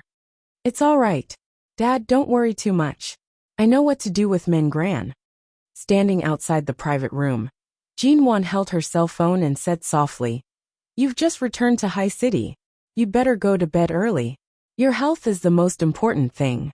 Don't be too angry and worried because of these things. Min Gran has scolded you so much. If I don't punish her, I'll punish her. I'm afraid she won't be able to control you." Ji Hongwen angrily said, "I'll arrange for her to go abroad in the next 2 days. She's not even 20 yet, and she's already idling at home all day. She's not like you who went abroad to study at an early age. I've really spoiled her all these years. I think if she really refuses to change despite repeated admonitions, we should quickly send her abroad. Out of sight, out of mind. Her hands won't be able to stretch so far, and won't be able to come back and pester you and Jingshan." Jinwan took a look at the time. "I'm eating out now. I don't know when I can go home. If you haven't gone to bed yet, I'll call you. Ji Hongwen was silent for a moment and then said, Go on with your business. Don't call me. But the things Mengran said to you, are you? Jinwan said. Dad, although she always makes a fuss, some things are not groundless. I hope I'll always be your daughter. But I want to know the truth. Now that I've grown up, I hope we can find a chance to talk about things that need to be made clear. All right. You don't have much time left to study in T-City. Let's talk about it when you return to High City. Ji Hongwen understood what Jinwan meant. He couldn't comfort her by telling her to calm down and not think too much, because she was very calm now. Ji Hongwen's attitude confirmed what Mengran had said. Jinwan agreed, said a few more words and hung up the phone. She had just put her cell phone back into her bag and was about to go back to the private room when the principal's daughter, who had just gone to the bathroom, came back. Jinwan nodded at her and stepped aside to let her in first. The principal's daughter didn't move, but just stood at the door with a smile on her face, saying sweetly and softly, Mrs. M.O., I'm sorry for offending you just now. As the daughter of a scholarly family, Miss Linda's EQ and IQ shouldn't be too bad. Although from a woman's point of view, Jinwan could understand how she felt when she came here for a blind date, only to be interrupted by someone else. Of course, this was only from the point of view of the principal and the principal's daughter, but for Mo Jingshan, it was nothing more than a dinner that he had been trying to refuse for many days. How long have you and CEO Mo been married? The principal's daughter couldn't help asking. Jinwan took a look at her. We'll be married for more than a month. Then it seems that I'm really ignorant. What I said just now, I was impulsive. Please don't mind. Mrs. Mo, the principal's daughter, was sober. She knew that she couldn't get what she wanted, so she quickly accepted the reality and didn't want to offend COMO or Mrs. Mo because of this. Obviously, she wanted to make up for what she said just now. But to be honest, Mo Jingshan's behavior just now was so clear that anyone who still dared to provoke Jinwan was basically a fool. Mo Jingshan had obviously put Jinwan in the most important position in his life. Who dared to provoke Jinwan? She wanted to make things right as soon as possible to relieve the embarrassment. Jinwan just smiled at her and gently shook her head, indicating that it didn't matter. Then the two women opened the door with a smile and walked back into the private room. After dinner, the school leaders didn't dare to be too rude to Mo Jingshan because they didn't know his preferences, so they didn't dare to suggest going to a KTV or some entertainment club. Seeing that Mo Jingshan came with his wife, they didn't dare to make any suggestions. In the end, they only chatted at the table. Jinwan occasionally entered a topic, and they all raised their eyes to give her a polite look. The dinner was a happy one. Before leaving, the school leaders, who were drunk, gave Mo Jingshan their best wishes and were about to praise Jinwan's performance in T University. However, Jinwan was too low-key and didn't pay much attention to her. After thinking for a long time, they couldn't think of anything and could only say one sentence. Mrs. Mo's academic performance is really good. The corner of Jinwan's mouth twitched.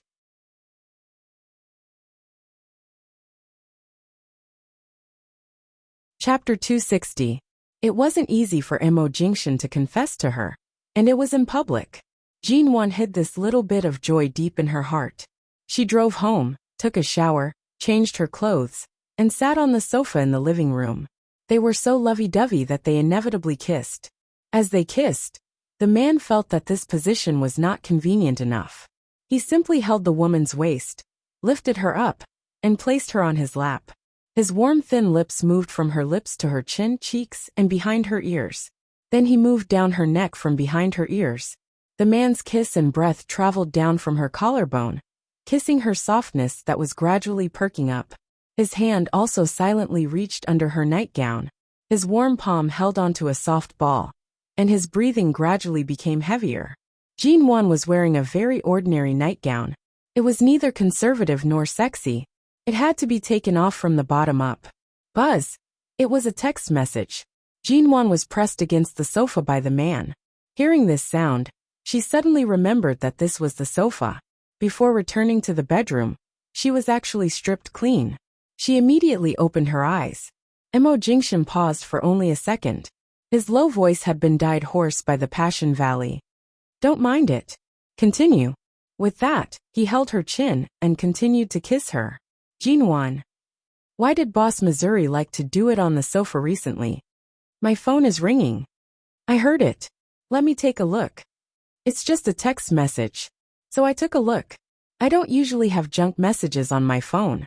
Those that can be sent to me are basically people I know. And no hurry. Don't mind it for now. Emo Jingshan. The sound of text messages did not stop ringing once. Several messages were sent over with a buzzing sound. Who would keep sending text messages in the middle of the night? Except for Xia Tian. No one else would be so crazy. No, get up. With the sound of the phone by her ear, Jinwan could not concentrate. Emo Jingshan did not care. Earlier on, when he saw her smiling happily at others, he already wanted to press her down here and teach her a lesson. It wasn't easy for her to come back. How was she going to cooperate today? Why would she care about the person who sent her messages in the middle of the night? Jinwan could not do anything to him, nor could she push him away. She bit her lip helplessly and said, Let me take a look first. What if something happens? Can't I continue after reading it? 1 more minute won't make a difference. When she said that, he paused. He narrowed his eyes and said hoarsely, I'll give you a minute. You'll pay me an hour? What a beast. Seeing that she didn't speak, he reached out to take off her panties. Fine. An hour it is. Anyway, even if you don't give me a minute, it's still up to you to decide how long we have to do it tonight. After balancing the benefits, she felt that it didn't matter whether she agreed to this request or not. She just had to give in verbally. As expected, Emo Jingshan stopped. Jinwan hurriedly sat up, grabbed a handful of her messy hair behind her shoulders, and picked up her cell phone to take a look. Emo Jingshan saw the woman sitting on the sofa. Her clothes were almost peeled off. The air in the room was still a little cold. Seeing that she was sitting there looking at her cell phone without wrapping herself with her clothes, Emo Jingshan frowned and patiently waited for her to read the message. He then expressionlessly picked her up from the sofa and carried her back to the bedroom.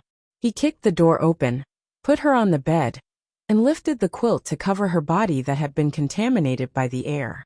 Sure enough, Jinwan guessed right. Only Xia Tian dared to send such a bombshell message in the middle of the night. Xia Tian. Boss, the performance report and financial list of the studio last month have been sent to your email. Boss G, please check it. Xia Tian. You really have a good eye. In the past 2 months, I didn't have to do anything at all. I just had to deal with the investors who came to negotiate the transfer of land and real estate. And I didn't touch the properties with a high market value under the studio's name. But some of the shops and small places, with particularly good geographical locations, that you bought sporadically were snatched up by those investors as treasures. Xia Tian. The lowest price they offered was enough for our studio to survive for several years. We made a net profit of more than 40 million yuan. I think the price can be raised further, so I didn't sell it. Anyway, you are not in a hurry to sell it. Xia Tian. By the way, I just wanted to ask you. Shenfeng Company is going to buy the land in Dawang City from us for 350 million yuan. Do you think the price is right? Do you want to sell it? Xia Tian. Your small studio is nominally a studio, but in fact, no one can guess that you have so many treasures in your hands. If you sell all the existing properties, your studio's working capital will be more than that of many listed companies. You always say it's a small studio. Well done. You are becoming more and more low-key. You don't show your true colors, do you? Xia Tian. What time is it? You don't even reply to my messages? Are you asleep? Or are you rolling around in bed with your dear husband? Tut, a guy who values love over friendship. Xia Tian. But then again, dear Boss G, now that your studio is so rich, why are you still complaining about being poor every day? If I really break off my relationship with the Xia family, I may really have to rely on you to support me. Which leg of yours needs a pendant now? Make room for me. I want to hug it. Xia Tian. You have only taken over Han Tinyuan's company for a few months. You only spent 30 million yuan on this studio, didn't you?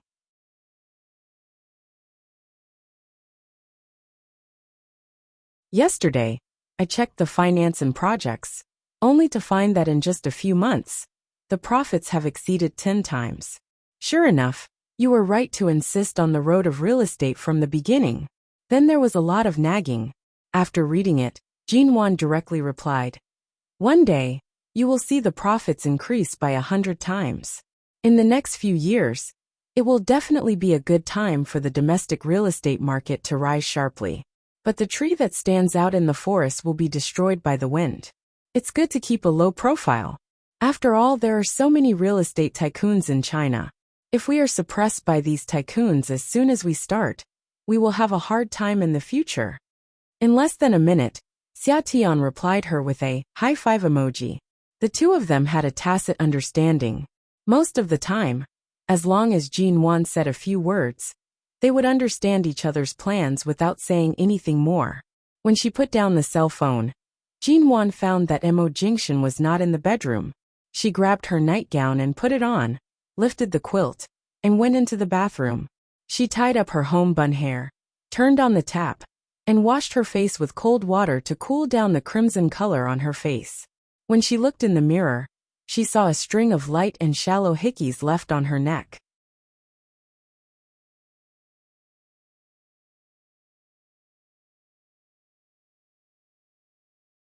Chapter 261. Although the hickey was not too serious, Jinwan still insisted on not letting Mo Jingshan bite her neck at night. However, this man did the exact opposite. The more she resisted, the harder he kissed. In the end, he bullied her on the bed until she could only moan and beg for mercy. Only then did he stop ravaging her neck. However, the strength of his lower body only increased. In the latter half of the night, Jinwan discovered that the man by her side was not around. When she woke up, she saw that he was in the living room. He seemed to have just received a call. Seeing that Jinwan was awake, he placed the phone down and tossed it on the sofa. "Why are you awake? Do you still have a lot of work to do in High City? Actually, you don't have to stay in T City to accompany me. I can return to High City in a month. Won't it disturb your work if you accompany me here? I haven't been idle in T City recently. The working style of the subsidiary company is no different from that of High City. It's just that the working environment is different." Mo Jingshan glanced at her. "It's not that many days. It's rare for me to have enough time to accompany you. Isn't that good?" Having enough time to accompany her meant that he had enough time to sleep with her, tease her, and look at her. "I feel that work is more important right now. After I return to High City, I don't have anywhere else to go. When the time comes, we can accompany each other." Jinwan felt that if she continued to be slept with by him every day, she really would not have the energy to focus on her studies. Although she was first in the test for the first half of the month, she was really afraid that if this continued, her results for the next half of the month would plummet. After all, as long as this man was by her side, she would not be able to focus on anything else.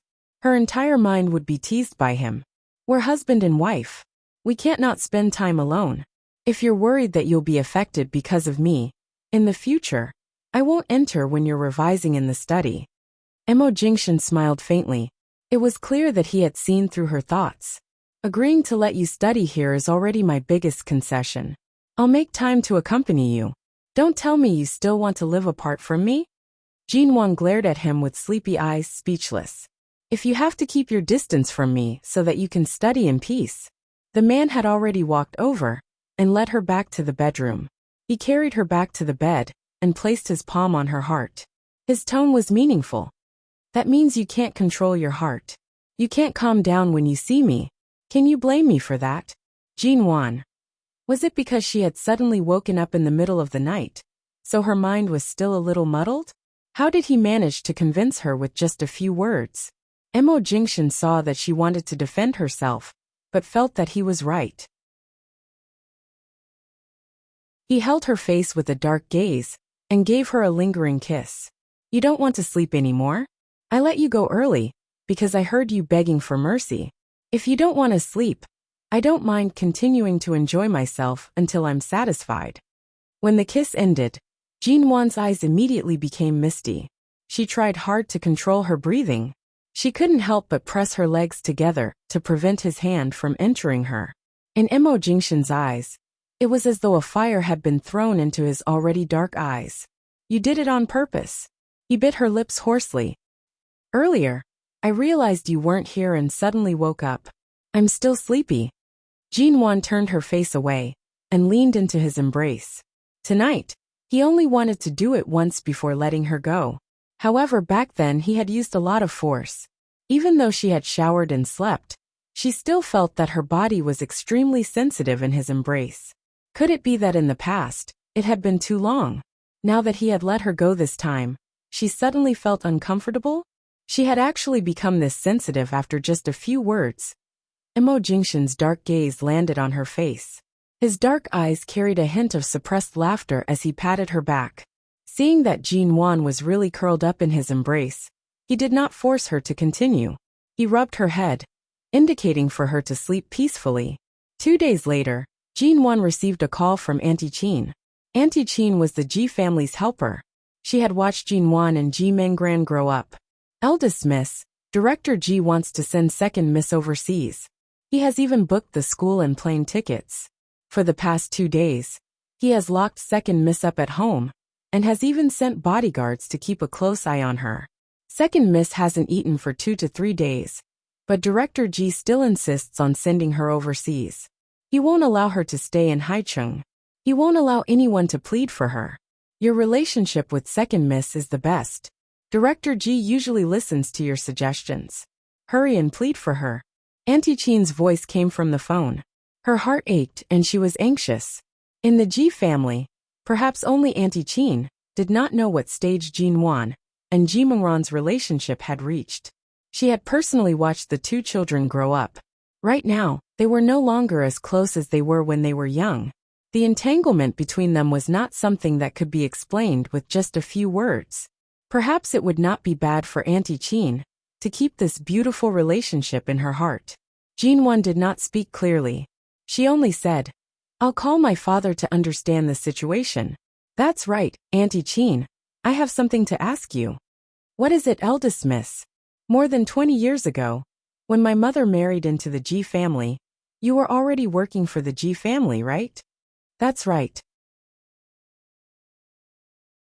Then before my mother married into the Ji family, did she have frequent interactions with anyone?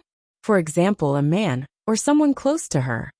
If the other party was not Auntie Qin who had watched her grow up, Jinwan would not have asked so directly. Auntie Qin was silent for a long time.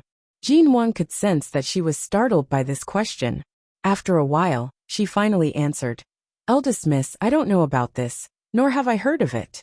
When Madam first married into the Ji family, I was also new to the Ji family. There are many things that I'm not clear about. I understand. Thank you, Auntie Qin. Jinwan could hear the pause in her tone. She did not ask further and hung up the phone. On the other side, Mo Jingshan, who had heard Jinwan's voice earlier, calmly asked, Your father plans to send Ji Menggran overseas? He doesn't wish to see the sisters fighting against each other. Sending her overseas can be considered as killing 2 birds with 1 stone. On one hand, he won't be annoyed by her. On the other hand, he can prevent me from doing anything to Ji Menggran. From a father's perspective, I can understand. After all, if we really count it, Menggran is his blood relative.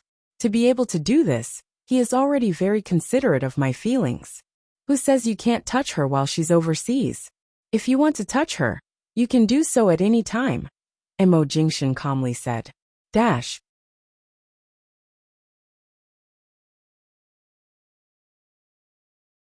Chapter 262. However, there was no need for Jinwan to take revenge. 3 days later, High City's Aviation Administration released a piece of news. Flight BA-168 from High City to London, England, had an air crash over the Pacific Ocean due to an unknown malfunction. 57 Chinese people, 108 British people, and dozens of passengers from other countries had died on the plane. China and England had already deployed maritime rescue teams to search and rescue, but based on the weather conditions and the surrounding environment of the accident, it was estimated that almost no one had survived. After learning of this news, Jin Wan subconsciously called Ji Hongwon. However, there was no answer for a long time. She stood before the floor-to-ceiling windows of her apartment in T-City, looking toward the Pacific Ocean. The day before yesterday, she had called Auntie Chin again, and learned that Ji Minggran had taken off from High City this morning. She was on the plane that crashed, Flight BA-168. Jin Wan did not find it hard to accept the news of a so-called sister, who had troubled her in both her previous lives. However, her first reaction was that Ji Hongwon would definitely not be able to take it. Ji Hongwon's call remained unanswered for a long time. Jin Wan decided to call Auntie Chin again. When she picked up the call, Auntie Chin was crying the entire time. She said that Director Ji's condition was not too good. After learning of the plane crash, he had locked himself in his office and had not come out for several hours. No one in the company dared to barge in. Jin Wan would never forgive him no matter what. However, in Ji Hongwon's eyes, Ji Minggran was still his biological daughter. The moment Mo Jingshan entered, he saw that Jin Wan had put on her clothes and was preparing to leave. It's already 6 in the evening. Where are you going? I'm going back to High City tonight. I don't know if I can make it back tomorrow morning. Tomorrow, have Feng Ling help me apply for leave from Professor Lin. Jin Wan anxiously spoke and prepared to leave.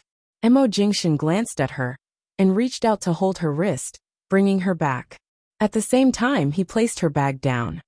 Right now, even if you rush to the airport, the earliest flight back to High City will be after midnight. There's no use going to the airport now. Calm down first. Tell me, why are you going back? Minggran went to London today. Something happened to her flight. I'm afraid my dad won't be able to take it. I have to go back to see him. Jin Wan did not believe that Mo Jingshan did not know about such a big piece of news. News of a plane crash would usually be reported immediately in the country. There was indeed a plane crash on the flight from High City to London. After receiving the news in the afternoon, I sent someone to check with the airline company. Ji Minggran didn't board the plane. She was only temporarily included in the missing list. Mo Jingshan stared at Jin Wan's slightly pale face and said lightly. Jin Wan looked at him, opened her mouth, and finally calmed down. She didn't speak at first, as if to make sure he was telling the truth. Then she picked up her cell phone and called Ji Hongwon, but he still didn't answer. But my dad isn't answering his phone now, and the people from his company don't dare to enter his office to look for him. I'm worried. Director Ji has been through many trials and tribulations in the business world. His mental fortitude won't be so weak. I'll send Shen Mu to Ji Corporation to take a look, and have him inform Director Ji that Ji Minggran didn't board the plane. Mo Jingshan pressed her arm. Don't panic. Leave it to me. That's right, Shen Mu did not follow Mo Jingshan to T-City. Shen Mu was still in High City. As Mo Jingshan's most capable assistant, he would definitely have a way to enter the Ji Corporation to meet her father. Jin Wan nodded, turning her gaze toward Mo Jingshan. Mo Jingshan knew that she was a little anxious, and did not say much. He only patted the back of her hand comfortingly, and picked up his phone to call Shen Mu. After personally hearing Mo Jingshan's instructions, Jin Wan glanced at her cell phone. Another piece of news about a body being retrieved by a search and rescue boat appeared on the screen. Perhaps it was because she had already lost all feelings. The many years of vicissitudes in her previous life, and the hatred she felt today, had covered up the so-called feelings they had for each other for the past 10 years. From the moment she first heard about Ji Minggran's plane crash until now, Jin Wan's heart had not been moved at all. She was only slightly dissatisfied that she could not personally let Ji Minggran experience the path she had taken in her previous life. She also felt a little disappointed. Even now, when she learned that Ji Minggran might not have been on the plane, she did not feel anything. Things like feelings, if they no longer existed, would never exist. Things that had cooled, things that had been chilled, could never be warmed up again. Jin Wan was carried back to the sofa by Mo Jingshan. She had been staring at her cell phone, wondering when Ji Hongwon would call back. Mo Jingshan took off the coat she had put on earlier and placed it by the side. He pressed her down on the sofa and leaned over to look at her. Are you sad that Director Ji didn't answer your call? Jin Wan did not move. Emo Jingshan did not ask her more. He sat down by her side and pressed her head against his shoulder.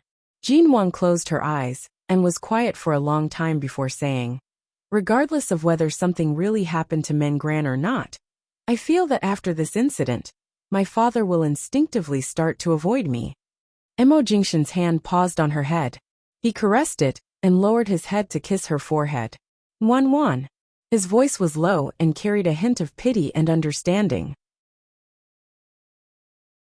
Regarding the relationship between you two daughters, he did not handle it very well, and because he was too busy, he neglected to discipline Ji Mengran. But you can't think that he will gradually drift away from you, just because you know that there may not be a real blood relationship between you and him. And maybe I'm thinking too much. Emo Jingshan's warm voice rang in her ear. Since you were very young, you have been the pride in his eyes and the daughter he has focused on cultivating, which proves that he has never considered the issue of blood relationship. It's enough for him to think that you are his daughter. After what happened today, he needs a quiet environment to calm down for the time being. He is not avoiding you. In this world, all kinds of accidents can happen at any time. Only long-term and sincere love will not disappear. I treat you like this, and so does Director Ji. Jinwan buried her face in his arms. I hope that I will always be his daughter. Even if one day the Ji family is no longer as prosperous as before, I am willing to be his daughter. The man was silent for a few seconds before he said in a low and indifferent voice, "If Director Ji knew what you think, he would be very pleased. He has not let you down for the past 20 years. This is the best reward you can give him. It is much more practical than calling to ask about your concern." She hugged him and buried her face deeper into his neck. The little woman was no longer as stubborn as she had been a few months ago. At least when she was occasionally vulnerable, she would get used to hiding in his arms. This kind of trust was enough to comfort Emo Jingshan.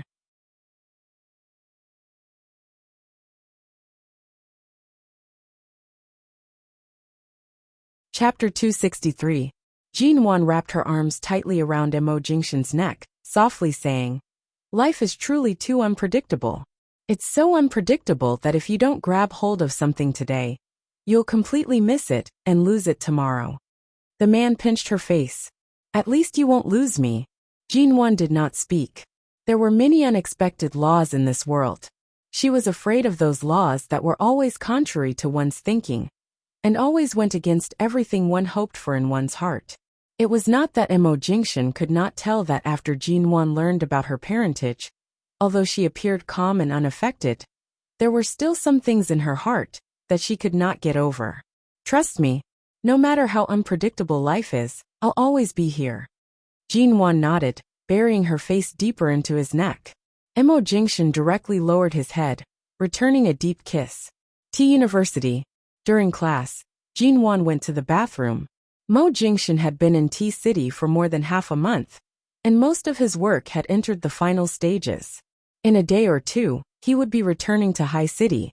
Although Jinwan was reluctant to part with him, there was not much time left before she returned to High City. She could not really delay his work. After all, for her sake, Mo Jingshan had already increased the workload in T-City to the maximum. He had also extended the time limit as much as possible. It was precisely because they were about to separate again that Jinwan was almost squeezed dry by Emo Jingshan for the past 2 nights. It was not an exaggeration to say that they were entangled to death. Ling Feifei followed him into the bathroom. Seeing that Jinwan was there, she approached and symbolically washed her hands. She squeezed some hand sanitizer on and turned to look at the light blue turtleneck Jinwan was wearing. She revealed a harmless smile. "Jinwan, don't tell me you and Feng Ling really know each other? Previously, when you were in the dormitory, your relationship had always been mysterious. Recently, I haven't seen Feng Ling, and you haven't returned to the dormitory for more than half a month. Bai Wei and I have been missing the two of you." Jinwan glanced at her, raised her hand under the dryer, and unhurriedly blew on it. As she blew, she said lightly, "It's not surprising that you suspect the relationship between me and Feng Ling. But if you say you miss us, forget it. If we're not here, won't you have a place to put your luggage?" "How would I dare to put it there?" "Don't mention luggage. Even if I toss a piece of clothing onto your bed, Bai Wei won't be able to resist reprimanding me. She'll insist that the two of you haven't returned to the dormitory recently, and that the bed is still yours. Although you and Feng Ling aren't in this dormitory, there's still Bai Wei watching over it. Ling Feifei rubbed her hands as she spoke. She then deliberately glanced at Jinwan's clothes. Tea City isn't as cold as High City. Why are you wearing a turtleneck here? Aren't you hot? Jinwan's eyelids lifted, her lips revealing a hint of mockery. What are you trying to find out from me again? Towards a small character like Ling Feifei, she did not wish to waste any time beating around the bush. Soon they would be going their separate ways. Why did this Ling Feifei look down on her so much? When they were living together, she found fault with her. Now that they were living together, she still wanted to find fault with her. Jinwan did not know which thorn in her had pricked her. If she did not touch her, it would itch. Ling Feifei looked at Jinwan's usual indifferent expression, her delicate, fair face remaining indifferent. After washing her hands, Ling Feifei pulled out a piece of tissue. As she wiped her hands, she said, "Earlier in the classroom, I saw a red thing around your neck. I didn't get a good look at it before it was covered by your collar. Don't tell me you were injured while you were living outside the school? Let me take a look. Is the injury serious?" As she spoke, Ling Feifei suddenly raised her hand to tug at Jinwan's collar. Jinwan was expressionless as she raised her hand to block it. At the same time, she curved her lips lazily and coldly. She smiled ambiguously. "When did you become so concerned about me? You could even notice such a small mark on my neck. And you even followed me to the bathroom to take a look?" After hearing her words, Ling Feifei's lips curved in an unfriendly manner. "Jinwan, as expected, you have a guilty conscience." Jinwan shook off her hand, casually tidied up her clothes, and turned to walk out. Ling Feifei could not hold back her anger, and directly followed her. Jinwan heard her footsteps, but ignored them. As she walked, she slowly patted away the non-existent dust on her body. "Even if you hid well, you were still discovered. Didn't you just find an opportunity to hug CEO Mo's thigh? Why, do you feel good fooling around with CEO Mo behind his wife's back?" Ling Feifei spoke with a sour tone as she leaned close to Jinwan's ear. "These days have you been with CEO Mo? Has he really taken a liking to you?" When she heard this sentence, Jinwan's footsteps paused. She turned to look at Ling Feifei, who appeared as though she had caught on to someone's weakness. Jinwan only glanced at her before sneering in disdain. A few seconds later, she continued walking toward the professor. When she was about to reach the classroom door, Jinwan slowly and indifferently said, "There really aren't many people like you who only believe in your own foolish heart and refuse to believe in your own eyes." Ling Feifei leaped in front of Jinwan and stared at her. She raised her voice slightly and said agitatedly, "You really are a hypocrite. That day in the stadium, if not for me, would you have had the opportunity to be so close to CEO Mo? Right now, I'm asking you from the perspective of a participant. Did you go behind my back to seduce CEO Mo? You still have the cheek to speak so confidently?" Seeing Ling Feifei's agitated expression, Jinwan raised her eyes and coldly watched her. "What did you participate in? That day in the stadium, you didn't even have the cheek to take the initiative to speak to CEO Mo. If I hadn't told you that you're from High City, you most likely wouldn't have had the chance to speak to him in this lifetime." Ling Feifei glared at her. "At the very least, I was the one who pulled the strings. Is this how you treat me?" Jinwan did her best to retract her gaze, as though she was looking at an idiot. She calmly watched her. "So if I had really slept with him these days, what would you have done?" Ling Feifei widened her eyes. Her expression was one of disbelief. Hearing and guessing were one thing, but she did not expect Jinwan to openly admit it. Jinwan no longer looked at her and entered the classroom. After sitting down, she kept the books on the table. Ling Feifei followed in and stood by her side. She lowered her voice and warned, "Jinwan, CEO Mo is already married. You're a third party. Don't you have any shame?"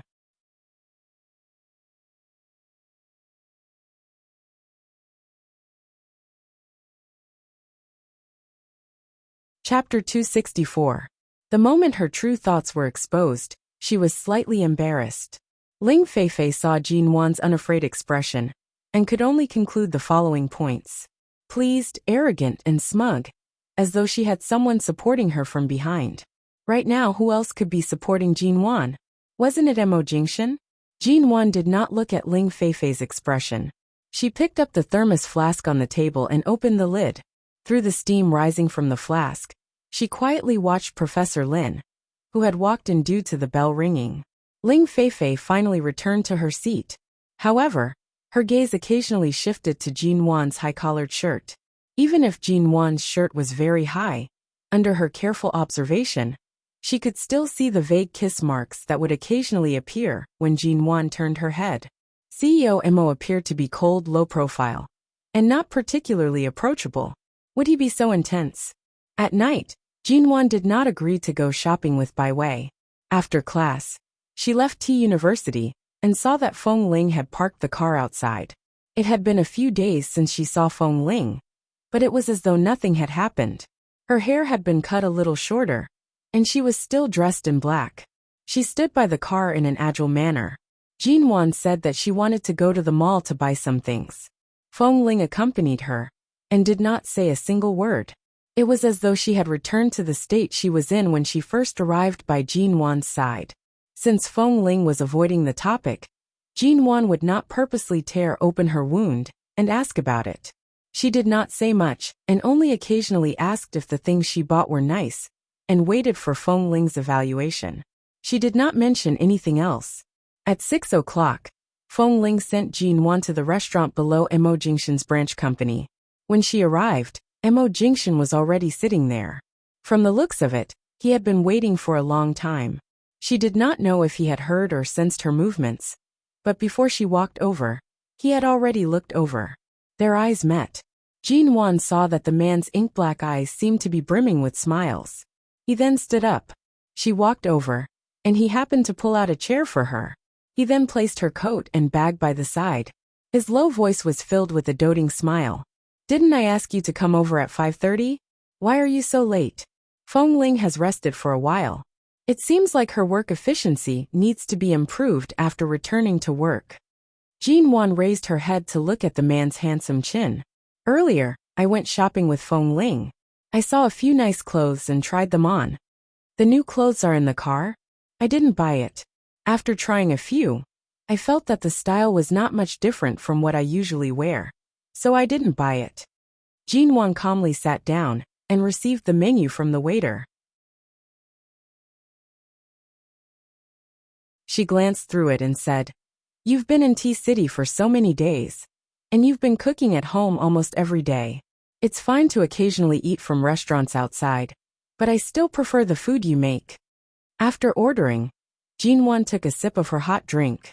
When she saw the man sit down, her clear and indifferent voice rang. "Someone is following you. How did you know?" Jin Wan did not immediately turn her head to look out. She had sensed it the moment they left T University, and could easily guess who was following them. She decided to ignore it, and only drove here after strolling with Feng Ling. However, the other party was still following them. Such a low-end method of following. The car is parked right behind Feng Ling's car. "Who is it?" Mo Jingxian asked mildly. Jin Wan placed her cup down, pursing her lips slightly. "It should be Ling Feifei. She suspects that I'm seducing a married man like you. She's probably trying to take some evidence to threaten me. Oh right. She might even be able to extort some conditions from you that you normally wouldn't agree to." Mo Jingxian found it funny to see her impatient expression. School and work are on two completely different levels of intelligence. You sure can endure it. What else can I do? You were right last time. Being too serious with this kind of child will only lower my intelligence. Jin Wan watched the man's smiling eyes and pursed her lips. "I just need to persevere for 2 more weeks. After the T University anniversary and the final test, I can return to High City's embrace." Mo Jingxian raised his brows. "You plan on attending the anniversary? I didn't attend it when I was still a student. Since I've encountered it this time, I might as well participate. Earlier, I was preparing to buy clothes for the anniversary. I didn't want to be too high profile or too casual. After searching for a long time, I couldn't find anything suitable. The man watched her, smiling mildly. I'll return to High City tomorrow night. Tonight, I'll accompany you to shop for clothes? No need, there's no rush. When the time comes, just pick one from my wardrobe. From the corner of her eyes, Jin Wan saw that Ling Feifei's car was still parked outside. The car window was rolled down slightly. She was most likely secretly taking photos. She did not turn back to look. She only held onto the cup of hot drink, asking, "How's my dad?" The day before yesterday, after Ji Hongwen met with Shin Mu, he did call Jin Wan. However, he only said a few simple words of concern and did not speak further. Right now, it was still uncertain if Ji Mingran had gone missing or met with a mishap. If she had not met with a mishap, why was there still no news of her? However, Mo Jingshan had found out that Ji Mingran did not board the plane. It was impossible for someone to disappear just like that, much less coincidentally during a plane crash. Under such circumstances, it was not appropriate for Jin Wan to call back frequently to ask about it. After all, even if Jin Wan was not the mastermind behind Ji Mingran's departure, she was still the main reason behind it. He's still waiting for news.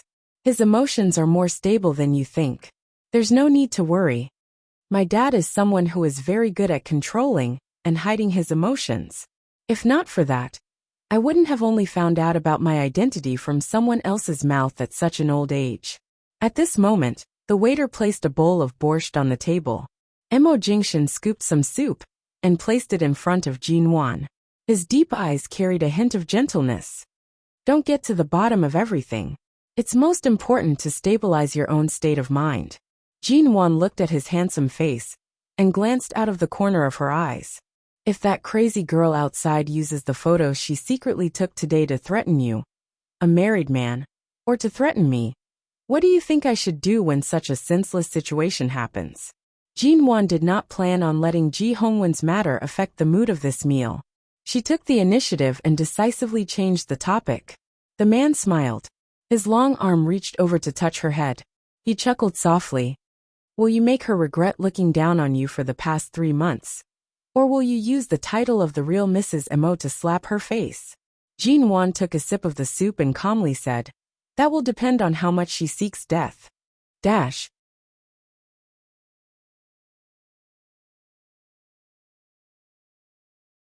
Chapter 265. Mo Jingshan raised his brows slightly, speaking in a low and heavy voice. After returning to High City, it won't be as relaxing as it is in T City. Since you're still here, cherish your last month of school life, and spend some time with your friends. Don't be too hard on yourself. Hearing his words, Jin Wan suddenly felt that her delicate nose was about to turn sour. Previously, Mo Jingshan had said that when he left, he couldn't wake her up. Otherwise, would he have to watch as she hugged him and cried? At most, they wouldn't be apart for more than a month. Right now, Jin Wan was beginning to feel reluctant to part with him. When they returned, Feng Ling did not follow them. As Jin Wan fastened her seatbelt, she glanced out of the car window. She saw that when Feng Ling hailed a taxi and left, her figure was still lean and nimble. Perhaps she was thinking too much. For someone like Feng Ling, who had fought her way through a group of men, perhaps her heart was more tenacious than most women. Or perhaps, Feng Ling was better at hiding her feelings than most women, completely sealing away the emotions she shouldn't have in a corner of her heart. A shadow pressed down on her. By the time she reacted, Mo Jingshan had already helped her buckle her seatbelt. The black SUV stopped in front of a custom-made gown shop in T City. This shop was several times more high-end than the one she had seen with Ling Feifei and the others. Since you've decided to attend T University's 100-year anniversary celebration, don't be too perfunctory. This is a branch opened by a French designer friend of mine. Many of the gowns here are very suitable for you. Go in and take a look. If there's anything suitable, buy it. The gowns here are all measured and tried on before being airlifted to your size. If there's anything you're not satisfied with, you can send it back to Paris to have it changed. Jin Wan originally did not plan on wearing a gown, but since Mo Jingshan had already spoken, she thought for a moment and nodded. Mo Jingshan alighted from the car and opened the door for her. He held her hand as they entered. The employees immediately came out to welcome them. When they saw Emo Jingshan, it was as though they had seen a live face scanner. Without calling their boss or confirming his identity, they had already recognized him and greeted him with a face full of smiles. Mr. Emo, there weren't many people in the shop, and it was relatively quiet. There were only a few young couples trying on their dresses, and they caught everyone's attention as soon as they entered. Jin Wan's hand was held by the man's warm hand. He didn't look at anyone's eyes, ignored their envious eyes, and took her to see all kinds of dresses inside. Simple, complicated, classical, modern, low-key, and luxurious. The crystal display windows had everything they wanted. Jin Wan's gaze finally fell on the innermost strapless gown embellished with gold. This gown seemed to be a new design for the Paris Autumn Fashion Show. This year, it was fashionable to have such a shiny, but not too luxurious gold gown. Jin Wan was very satisfied with the design and color of the gown. The skirt was spread wide, almost in the shape of an A. The layers of soft chiffon were decorated with tiny stars. It was a little mischievous and romantic. Overall, it was very beautiful and suited Jin Wan. Seeing that she liked it, the shop assistant on the side smiled and said, "Is this it? We'll bring it out for you to try on immediately." Jin Wan neither nodded nor shook her head. Indeed, she liked it. However, she felt that if Emo Jingshan wasn't in T-City for the few days she was dressed like this at the school anniversary party, wouldn't she appear too gorgeous and lonely without anyone by her side? "You don't like it?" Seeing the trace of hesitation in her eyes, Emo Jingshan stood by her side, his breath enveloping her nose. "I didn't even know that T-City had such a good gown shop. I've never seen it before." Jin Wan raised her eyes.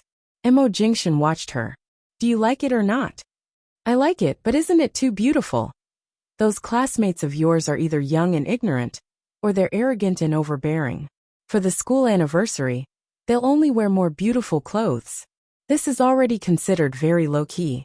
Emo Jingshan's expression was serious as he spoke, but Jin Wan could see from his eyes that he seemed to be very satisfied with this gown. The shop assistant had already carefully brought out the gown, smiling as she invited Jin Wan in to try it on. Jin Wan nodded and entered the inner room. There were many mirrors in the changing room. After the shop assistant helped her put it on, she sighed in admiration by the side. Jin Wan lifted her long hair and looked at herself in the mirror. It seemed like she had not specially dressed up for a long time. Even when attending banquets, she did not put in any effort to dress up. Right now, her mood was no longer that of a 21-year-old. She was always muddling through many things, and she had almost forgotten about her beauty and the stunning appearances she had at various banquets when she was a teenager. The lighting in the changing room was very gentle. She touched her hair and looked at herself. Right now, her fair and clean face was slightly more dignified than before. It was as though this was the reason why she was known as Hai Cheng's #1 socialite. The top half of the gown was strapless, perfectly displaying her exquisite collarbones. Slightly lower, the soft, white skin was faintly discernible. It was not revealing, but it gave off a comfortable and seductive feeling. The woman's slender curves were perfectly displayed. This gown was very well fitted.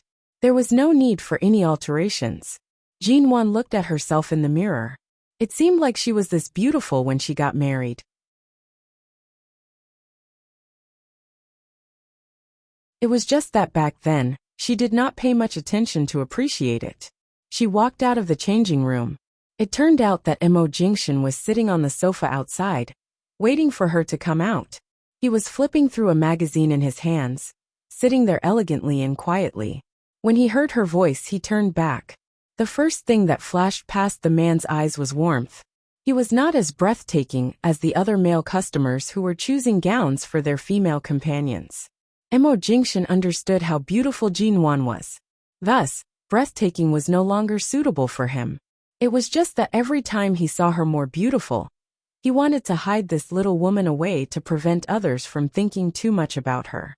Regardless of appearance or temperament, Jin Wan was like a dignified and romantic princess.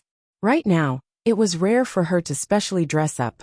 She did not have as many flashy thoughts. Instead, she was more gentle and reserved, making her look even more beautiful. Does it look good? Facing Emo Jingshan, Jinwan was still slightly nervous. It looks good. Very good. The man was still not stingy with his praise. Jinwan immediately smiled. Then I'll take this one. I won't go try on other styles. I'll just wear it with a pair of shoes of the same color for the school anniversary. The shop assistant by the side continued to praise it. Jinwan told the shop assistant that she wanted this one. She then said to Emo Jingshan, I'll go back to the changing room to change.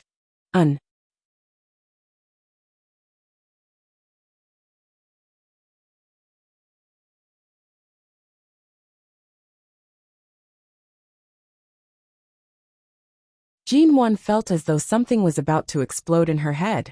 She blushed and whispered, Emo Jingshan, shut up. I was in a hurry to change. I didn't. Before she could finish speaking, her skirt had already been peeled off. The man raised his hand, and the skirt was tossed out, landing on the carpet near the sofa. He then pressed her into his embrace, pressing his lower body tightly against hers. She could clearly feel that right now, he was indeed in a state where he needed to rush to the battlefield. Jinwan. In the past, why did she feel that this man had a pure heart and few desires?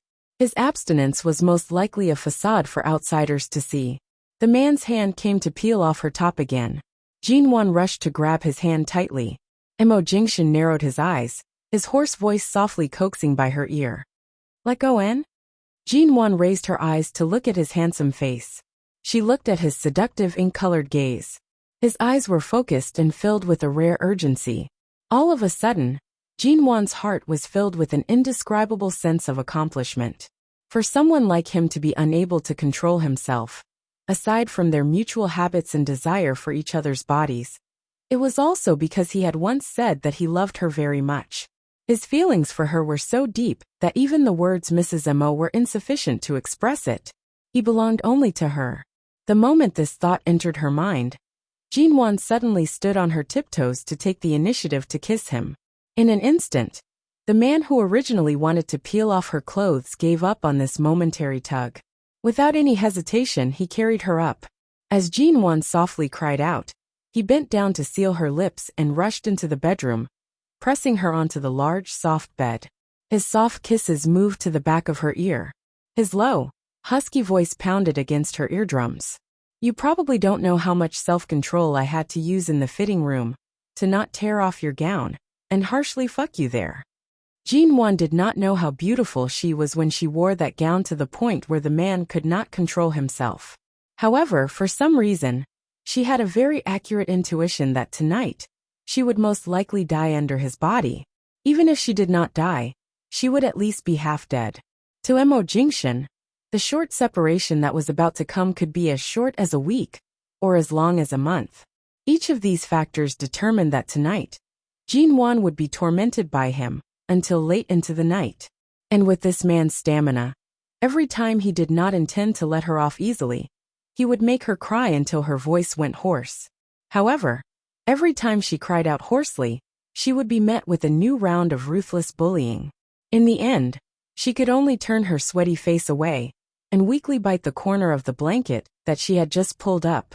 She held back the undisciplined sounds in her mouth, afraid that she would provoke him again and again. If that happened, this night would truly be endless. Late at night, Jinwan was completely exhausted. She did not even have the strength to raise her arms. The man carried her to the bathroom to wash up and helped her put on a comfortable nightgown. He slept by her side and held her to sleep. Jinwan lay in his embrace. She was so tired that she could not even open her eyes. However, her fingertips could not help but clutch onto his arm, refusing to let go. She opened her eyes slightly and stared at the face that she could not be more familiar with. The man's lips were just the right thickness, and the bridge of his nose was high. His eyebrows were too thick, and if they were too light, they would be too light. Especially this man's eyelashes, which were thicker and longer than most women's. His handsome face had a lazy aura because of the earlier strenuous exercise, and his body emitted the same scent of shower gel as hers. Sensing her gaze, Emo Jingshan gently rubbed her head. He knew that she was very tired, but could not bear to sleep. After all, although he would only be returning to High City tomorrow night, she still had classes tomorrow. This meant that they would have to separate early in the morning. Jin-won could not take it anymore after being rubbed by him. She closed her eyes.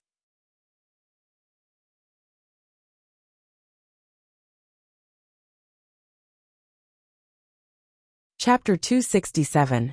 Mo Jingshin had too many business matters to attend to today. Before he left, he naturally woke up early.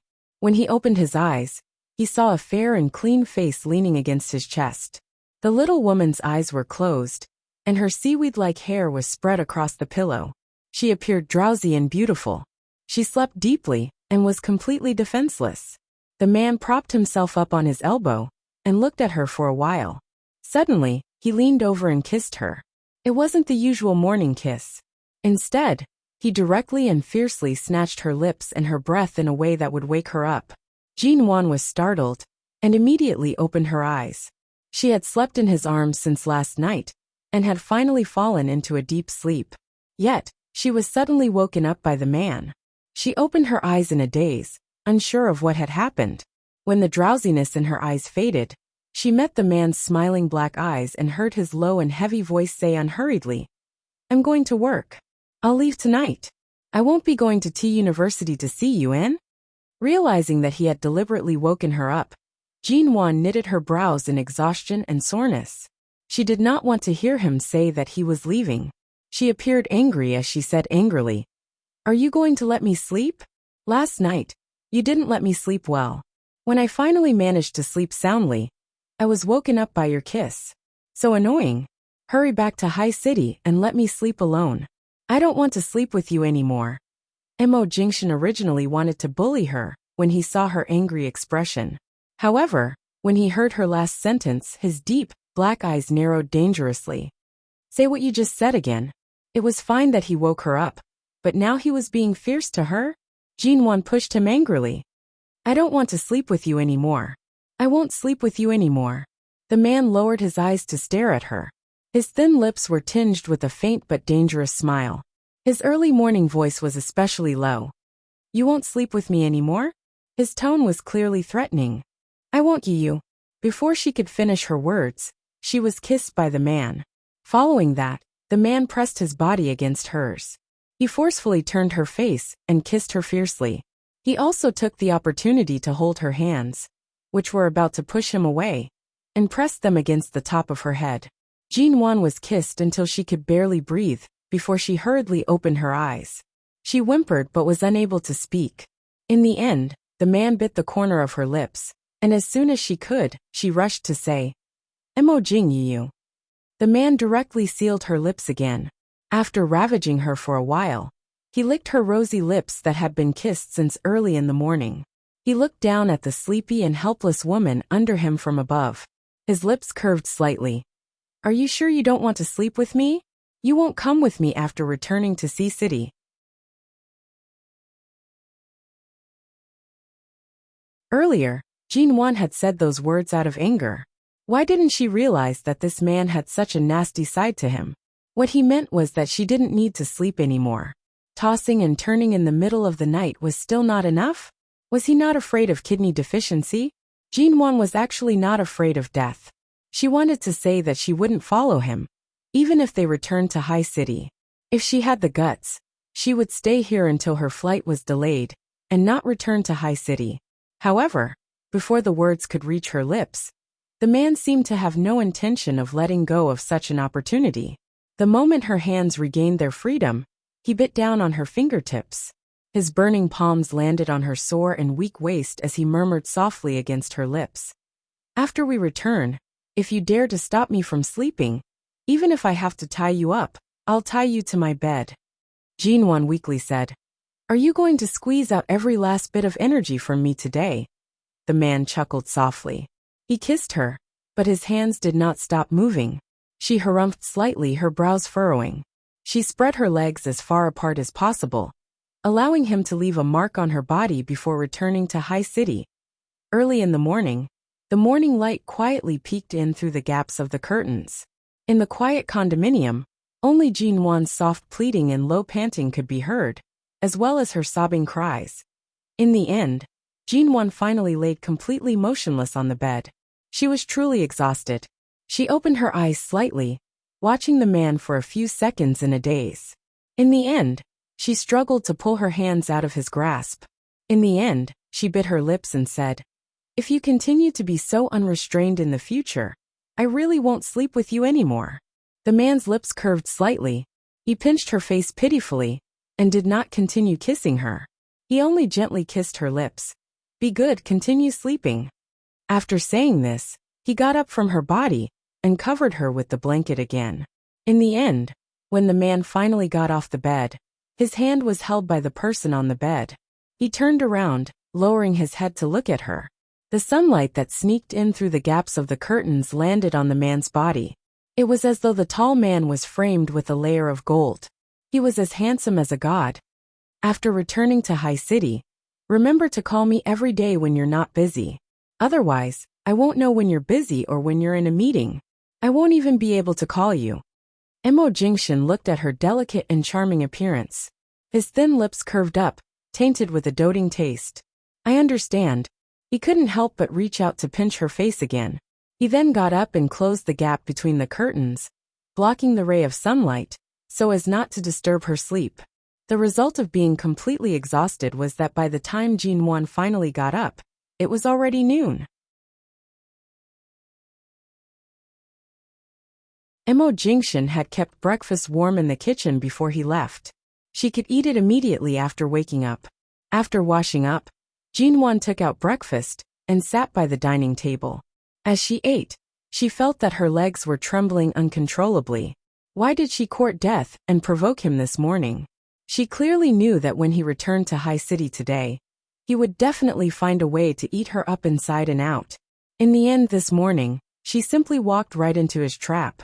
Originally, Mo Jingshan was deliberately seducing her, but in the end, she really gave him a chance. After Jinwan finished eating, she straightened up and brought the utensils back to the kitchen. She had just turned on the dishwasher when she suddenly heard the phone on the dining table ring. She rushed to wash her hands, wiped the water off and walked out. She picked up the phone and saw that it was Feng Ling calling. She immediately pressed the button to answer.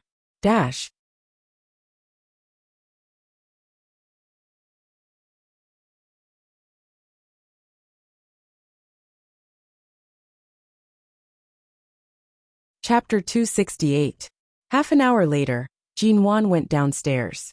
Feng Ling was already waiting for her. Mrs. Mo. Feng Ling stood before her. "Mr. Mo is going back today?" All right, then I'll continue accompanying you to T University today." "Is the wound on your arm all healed?" "It's already healed. It's fine. If I still have any problems, CEO Mo wouldn't let me continue following you." On the way back to T University, Jinwan casually said, "I noticed that you've cut your hair short again. Previously it looked quite nice when you grew it out. Now that you've suddenly cut it so short, those who don't know might think that the person by my side is not a female bodyguard, but a handsome, fair-skinned man. Isn't this exactly what CEO Mo wants? He wants others to think that you have a handsome man by your side, and no one will dare to provoke you." Feng Ling chuckled. "It's fine if you didn't mention it. Now that you mention it, I finally realized that he arranged for you to stay by my side. Perhaps this was his intention all along." Jinwan pursed her lips. "Otherwise, why do you think Mr. Mo would let me follow you all the way to T City?" Feng Ling raised her brows slightly. This man Mo Jingshan was really scheming and farsighted. At night, Jinwan returned to the condo from T University. This was the first night Mo Jingshan had returned to High City. After spending more than half a month with him, she suddenly felt a little uncomfortable. The kitchen was empty. There was no sign of Boss Missouri, who would come back on time every day to personally prepare dinner for her. There was no sign of him on the sofa, who was used to hugging her, and there was no sign of him on the bed. Only the razor left by the man in the bathroom was placed neatly in the cabinet, as though waiting for its owner to return at any time. It was only the first night, and she was already missing Mo Jingshan. How could this be? However, less than 2 days later, Jinwan was blocked by Sheng Yihan's car at the entrance of T University. When Sheng Yihan's car appeared, Feng Ling pulled Jinwan back a little and stared coldly at the man's face through the car window. Why are you treating me like an outsider? In the car, Sheng Yihan glanced at the two of them and finally rested his eyes on Jinwan's indifferent face. The bodyguard CEO Imo arranged for you is very loyal. Jinwan looked at him expressionlessly. Is the Sheng family so free now? Why did he have to come to T-City to be an eyesore? Didn't you take Ji Mengran away a while ago? Now that she's missing, you can't even pretend to sympathize and care for her. What are you doing here? Hearing her obvious ridicule, Sheng Yihan said coldly and indifferently, Jinwan. Jinwan frowned at his voice. Please call me Miss Ji or Mrs. Mo. I'm not familiar with you. The man said coldly, since you can't let go of what happened many years ago, I won't force you to let go.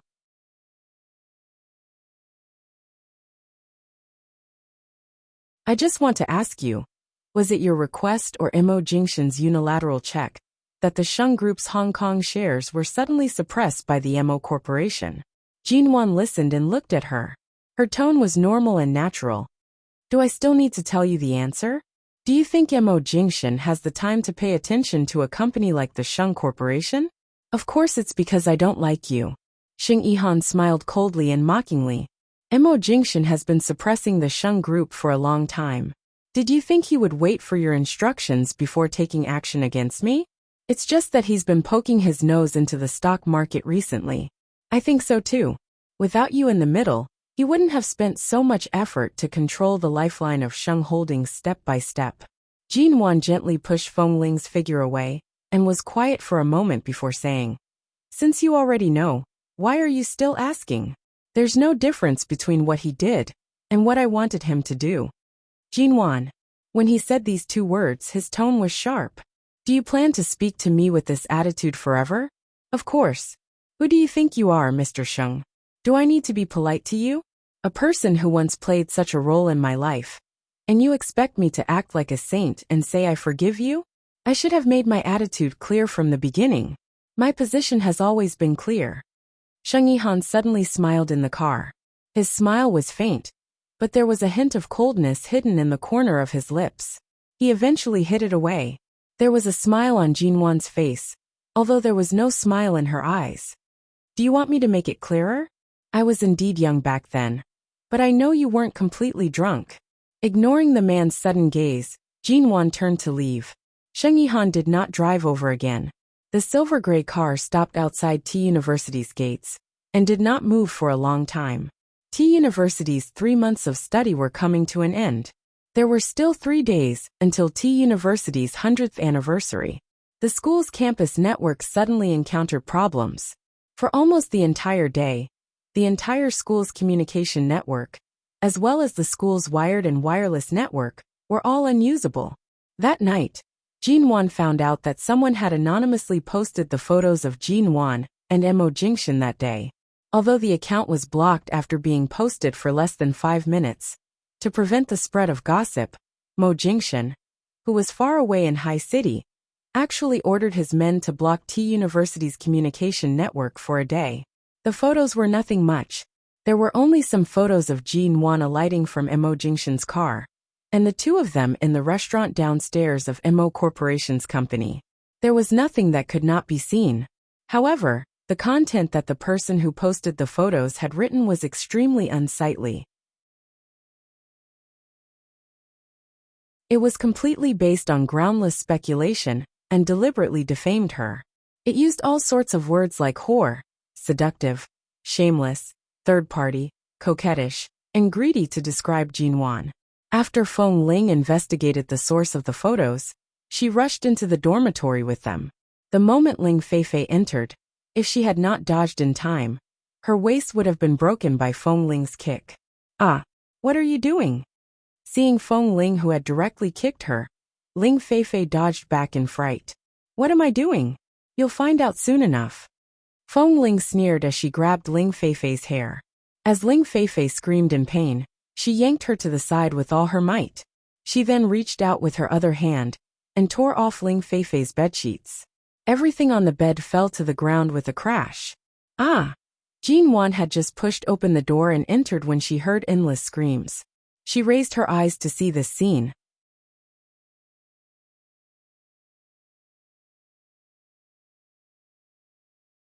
Chapter 269. Feng Ling.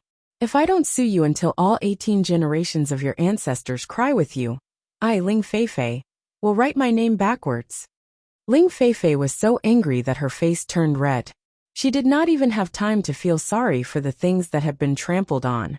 She watched as Feng Ling took the camera's memory card away. She immediately screamed, "Even if you took the memory card, it's the same. Jin Wan is shameless. Are you afraid of these photos? Did you think I didn't make a backup somewhere else? The school's internet can't possibly be blocked forever. Even if I can't post it online, as long as you don't kill me, I still have this mouth to spread it." She had just finished speaking when Feng Ling abruptly kicked her leg. Ling Feifei instantly squatted down in pain, staring at her with a pale face in disbelief. "Isn't it easy to kill you? Aren't you afraid of going to jail?" She did not expect that Feng Ling would not even be afraid of such a threat. The arrogance in Ling Feifei's eyes instantly disappeared. "I'm afraid the person who needs to worry about going to jail isn't Feng Ling." Jin Wan watched for a moment before walking over. Her tone was cold, mild and calm. "The crime of online defamation. Although this year, there hasn't been a clear criminal standard, it has already been written into the law. Based on the photos and words you posted today, as long as I don't wish to let you off, you can go to jail anytime. Then seducing a married man as a third party, is that also a crime?" Ling Feifei raised her eyes to glare at Jin Wan. "You're very proud to have slept with a man like CEO Mo, aren't you? You clearly know that he's already married, yet you still shamelessly stick to him. Are you afraid of others saying that you're shameless? Jin Wan, don't think that you can sleep with him with a clear conscience." Jin Wan looked at her with her eyes wide open, as if she was crazy with jealousy because she didn't get him, but still insisted on standing on the moral high ground to catch other people's stains. Jin Wan chuckled. "Then I'm really sorry. Mo Jingshan and I didn't just sleep together recently. We've been sleeping together for a long time. And we sleep together, wake up together, and have breakfast together every day. I'm really at ease with that." Ling Feifei widened her eyes, staring at her in disbelief. A few seconds later she blurted out, "Impossible." She didn't believe it. Jin Wan made it sound like she had known CEO Mo for a long time, not just in High City. How could this be? Jin Wan had clearly said that she had never had any contact with the Mo Corporation. How could she and CEO Mo? Jin Wan must be feeling guilty. She was afraid that she would really tell others about this, so she came to scare her. Ling Feifei stared at this exquisite, cold and flawless face before her, and in her heart, she despised her even more. Although Jin Wan was beautiful, Ling Feifei did not believe that someone like CEO Mo would truly like her, much less maintain such a long-term relationship with her. Furthermore, Ling Feifei had heard that CEO Mo's love life had always been clean. There had never been any scandals. Jin Wan looked at her and smiled lazily. "Impossible? What was impossible about it? Do you think Haiqing is so big that it can't accommodate me? Or could it be that Mo Jingshan's bed could not accommodate me? Can't the gentleman you see in front of you have a normal sex life? Could it be that he can only fall in love spiritually and doesn't need a woman to sleep with him?" Ling Feifei's face flushed from her words. She couldn't tell if it was out of jealousy or anger. "You can even say such shameless words. Jin Wan, how despicable must you be to be able to entangle yourself with CEO Mo? You." Although Jin Wan was already extremely annoyed with her and could not be bothered with her, those photos and slanderous words had thoroughly angered her. The curve of Jin Wan's lips deepened. She casually said, "In terms of despicability, how can I compare to you, Miss Ling? You took the initiative to run to the backstage of the stadium to look for him. In the end, you couldn't bring yourself to leave and dragged me over, using the excuse that I'm from High City to get close to him. You just couldn't find a better opportunity to put your hidden thoughts into practice. You didn't even manage to touch a corner of his clothes. In the end, when you found out that I slept with him, you were so mad that you wanted to tear me apart and destroy me. But so what if you're angry? You didn't even receive a single glance from him. I'm warning you. It's fine if you jump around like a flea in front of me, but don't hang around in front of him. Let's not talk about whether you'll have the chance to hang around in front of him. Don't even think about those dirty thoughts in your heart. Otherwise, I'll only feel disgusted. I'll feel annoyed whenever I see you. The more Ling Feifei listened, the uglier her expression became. In the end, she was so angry that her hands were trembling. Jin Wan, didn't you just climb into his bed? How many times can you sleep with him? I'm afraid COMO has already left T-City. After he leaves, what do you count as? If not for Feng Ling, what right do you, a shameless third party, have to stand on my head and bully me? Hearing this, Jin Wan abruptly sneered. I really admire your stubbornness. Ling Feifei was about to stand up indignantly when Feng Ling kicked her knee again. Ling Feifei immediately fell to the ground in pain. Idiot, do you know who I am? Feng Ling coldly reprimanded. Why would I care who you are? Ling Feifei glared at her with reddened eyes. Feng Ling coldly raised her brows. I'm Mrs. Mo's private bodyguard. Ha! I knew someone like you would only have the life of a bodyguard. You can't even show yourself in public.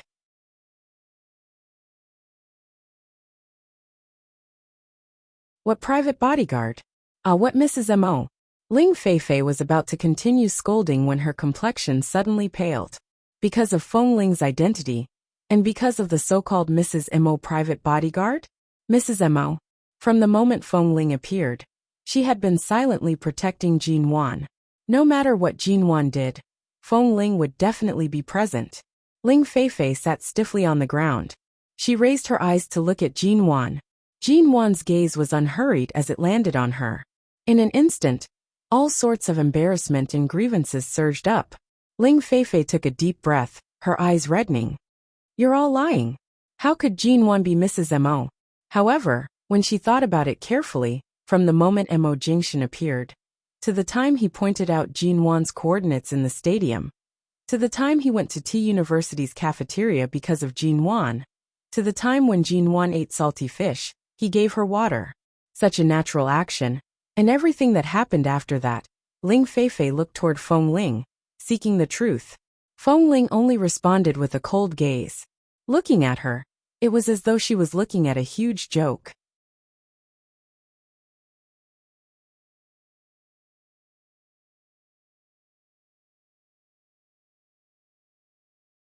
Chapter 270. Bai Wei received Ling Feifei's gaze and finally spoke up. I'm not too clear about the relationship between Jin Wan and COMO. But Jin Wan is the daughter of Hai Cheng's G Group. You should have known about this back then at the G family's department store. However, you refused to believe it. A bolt from the blue. Ling Feifei directly sat on the ground and did not move. Her gaze was frozen on Jin Wan for a long time. She stared at Jin Wan, who had been acting like the manager of a small studio for the past 2 months. Jin Wan tilted her head slightly, her tone light and languid. Speaking of which, Miss Ling, since you've always looked down on me, I'll play along with your arrogance. I've been here for more than 2 months, but I haven't tried to suppress you. It's almost 3 months, and we're about to go our separate ways. But you still insist on knocking into my gun. Just based on your fabricated words in these photos, I can sue you at any time. Ling Feifei was angered to the point where blood was rushing to her head. I don't care if you're really a third party or a fake daughter. You're in the wrong for instigating your bodyguards to beat up your roommate. If you want to sue me, fine, we'll sue each other. Don't even think of taking advantage of me. Do you have any advantages for me to take advantage of? Even if I ordered my bodyguards to beat you up, I've already reasoned with you. What about you? Did I ask you to take these photos? Or did I beg you to follow me? Just these photos of us alighting from the car and having a meal, and you're able to come up with all sorts of stories. Your imagination is really rich. From the start, I've never targeted you. You acting like a snob is your own problem. I don't need to trouble myself to correct your way of thinking. For the past 2 months, you've been yelling without using your brain. You've taken a few photos and posted them on the internet. I've let you off time and time again. Now you're asking for it, understand? Jin Wan paused for several seconds. The curve on her lips deepened. Besides, you keep saying that I interfered in Mo Jingxian's marriage. You don't even know who I am. Don't you find it laughable? Ling Feifei's lips moved. However, when she saw Jin Wan's cold gaze, she recalled why someone like Mo Jingxian, who had nothing to do with the education industry, would come to T University. She finally understood. She bit her lower lip so hard that it turned white. She wanted to say something, but she couldn't. She could only sit in the corner of the dormitory with red eyes. She wanted to say that she didn't believe Jin Wan was really Siomo's wife, but she couldn't bring herself to say it. Feng Ling gave her a look that said, "You deserve it," and threw the camera's memory card to Jin Wan. "You said there are backups of these photos, right?" Jin Wan asked. Then Feng Ling, "And I won't stand on ceremony with your computer and other electronic products in the dormitory. There aren't any backups. The only backup is this memory card." Ling Feifei choked as she spoke. She glanced at Jin Wan timidly. Jin Wan directly snapped the memory card and gave Feng Ling a look. Feng Ling picked up Ling Feifei's laptop as well. Ling Feifei was just about to stand up to snatch it back when her knees hurt so much that she fell back to the ground. She watched as Feng Ling opened her laptop and searched it. After confirming that the photos stored in the laptop had already been deleted by her guiltily, she then reformatted her laptop and tossed it back onto her bed. Only then did this matter come to an end. This matter could be considered to have come to an end with Ling Feifei. However, in the 5 minutes that the photos and posts were on the school's website, several people had seen them. For the past 2 days, some of the female students in T University had been discussing this matter in private. 2 days later, it was T University's 100th anniversary. Aside from T University's school leaders, teachers, and students, there were also many famous figures in the education world. The atmosphere tonight could be described as extremely grand. Ling Feifei no longer dared to provoke Jin Wan. She did not even dare to continue staying in the dormitory. She directly moved out. That night, she wore a gown and stood together with the other girls in Professor Lin's class, standing far away. When she saw Jin Wan, Bai Wei, and Feng Ling enter together, she only glanced in their direction. Her gaze landed on Jin Wan's gold-plated gown. With one glance, she could tell that the design was low-key and gorgeous. Everything proved that Jin Wan was indeed not the person in charge of a small studio that she had always thought she was. Ling Feifei could only suppress her anger in her heart and did not dare to approach. However, earlier on, there were already several female students quietly discussing whether Jin Wan had really become Siomo's mistress. No matter what, Jin Wan's face would not look too good. The moment Jin Wan appeared, the whispering voices were suppressed. However, this did not affect the female students who stood together in groups of 3 to 5. One by one, they passed on the rumors, making it seem as though the rumors were true. Their gazes that landed on Jin Wan's side were filled with disdain, doubt, and disdain. However, tonight's theme was T University's 100th anniversary. After the ceremony began, the students all stood quietly in the luxurious and spacious venue until the school leaders finished their speeches and the cocktail party began. Bai Wei, Jin Wan, and Feng Ling sat at a quiet corner on the second floor, drinking champagne and chatting. All of a sudden, Su Yao, who had always been close to Ling Feifei, intentionally spilled the glass in her hand onto Jin Wan's beautiful gown as she passed by. Thankfully, Feng Ling reacted quickly and pulled Jin Wan to the side, preventing Jin Wan's gown from being dirted. She turned to look coldly at Su Yao. "Are you seeking death?" "Yo, my hand merely slipped. It's not like the wine really spilled on her. That Ji Xiao-san, or hasn't even gotten angry yet. Why are you so anxious?" Su Yao sneered. Clearly, Ling Feifei did not dare to tell others about her misunderstanding of Jin Wan because of her face. Her voice was not soft, and it immediately attracted the attention of the surrounding people. Right now, the school leaders were all drinking below the stage, and there was no one to preside over the situation. In an instant, everyone's gaze landed on Jin Wan. The rumors and slanders that have been spreading ever since the school's website was blocked seemed to be hidden in the various gazes of these people. Like sharp blades, they sliced toward Jin Wan's direction. "I say, Jin Wan, from a glance, I can tell that your gown is expensive. Did Siomo buy it for you? As expected, you've hugged Siomo's thigh. You've been showing off quite a bit recently, haven't you?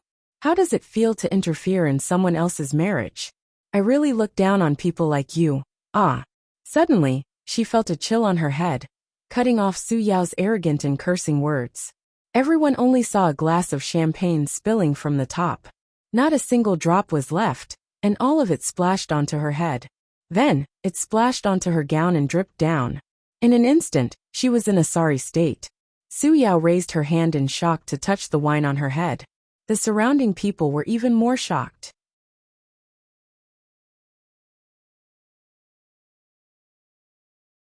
Chapter 271. The man stood there dressed in a black suit. The light flashed across his body, revealing a white shirt underneath. The exquisite, expensive, and low-profile cufflinks on his wrist reflected a sharp, cold light under the light. Su Yao realized that someone had splashed wine on her. She angrily grabbed at her wet and disheveled hair, raising her head to scold. "Who is it? Who dares to splash wine on this old lady?" The security guards in the venue heard the commotion and immediately surrounded them. Ling Feifei also rushed forward, running to Su Yao's side. She was about to speak when Su Yao angrily said, "He's still upstairs. I don't know who is so daring to splash wine in a place like this. What are you security guards doing eating? Go and bring him down right now. I want to see who it is." Before she could finish her words, the man on the stairs had already started walking down. The moment she saw the man's well-ironed trousers and straight legs, Su Yao's expression faltered. She looked up carefully and saw that the man was unbuttoning his black suit jacket as he walked down. His white, handmade shirt was so clean that one could not shift their gaze away. With one glance, she could tell that it was expensive. He was only walking down the stairs. The man's steps were steady and slow. His black leather shoes were like a bright spot that attracted everyone's attention. Step by step he walked down the stairs. The man only glanced down, allowing everyone to clearly see his handsome face that caused one's hair to stand on end. He was also wearing a white shirt, but he was not as amiable and easygoing as he had been that day in the stadium when he chatted with them. The man's clear and handsome brows and eyes indifferently swept across their bodies. His gaze was extremely calm and cold. Although he was clearly the one who had splashed the wine, his handsome face was unruffled. His eyes were deep, and as he walked down, his gaze seemed to contain a thin layer of coldness. It was actually Mo Jingxian. The crowd was in an uproar. Su Yao's curses were instantly swallowed back. The moment Ling Feifei saw Mo Jingxian, she subconsciously took a step back. Not only were the others shocked, even Jin Wan did not expect this. She turned to look at the man who had already walked down the stairs. "Didn't he return to High City more than a week ago? Aren't you very busy these few days?" Last night, she had even called him. Before hanging up, she had reluctantly said that she missed him. At that time, he did not mention that he would be coming to T-City to attend the school anniversary with her. She had thought that she was only wearing this gown for her to see. She did not expect that he would actually come. Feng Ling watched as the man approached. She could clearly sense the coldness emanating from Mo Jingxian's body.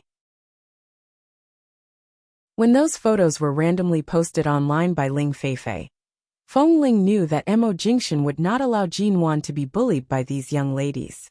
Being banned from the school's network for a day was the lightest punishment. The debts that needed to be settled were all in the future. Under the various colored lights in the venue, the man's handsome face was blurred by the faint smoke, making him look unusually cold. Everyone looked at Mo Jingxian, including the school leaders and famous people from all walks of life. They had invited him several times, but never received a positive response. They didn't expect that he would really come. Mo Jingxian approached Jin Wan. When he paused, he looked at her hand that was gripping the wine glass.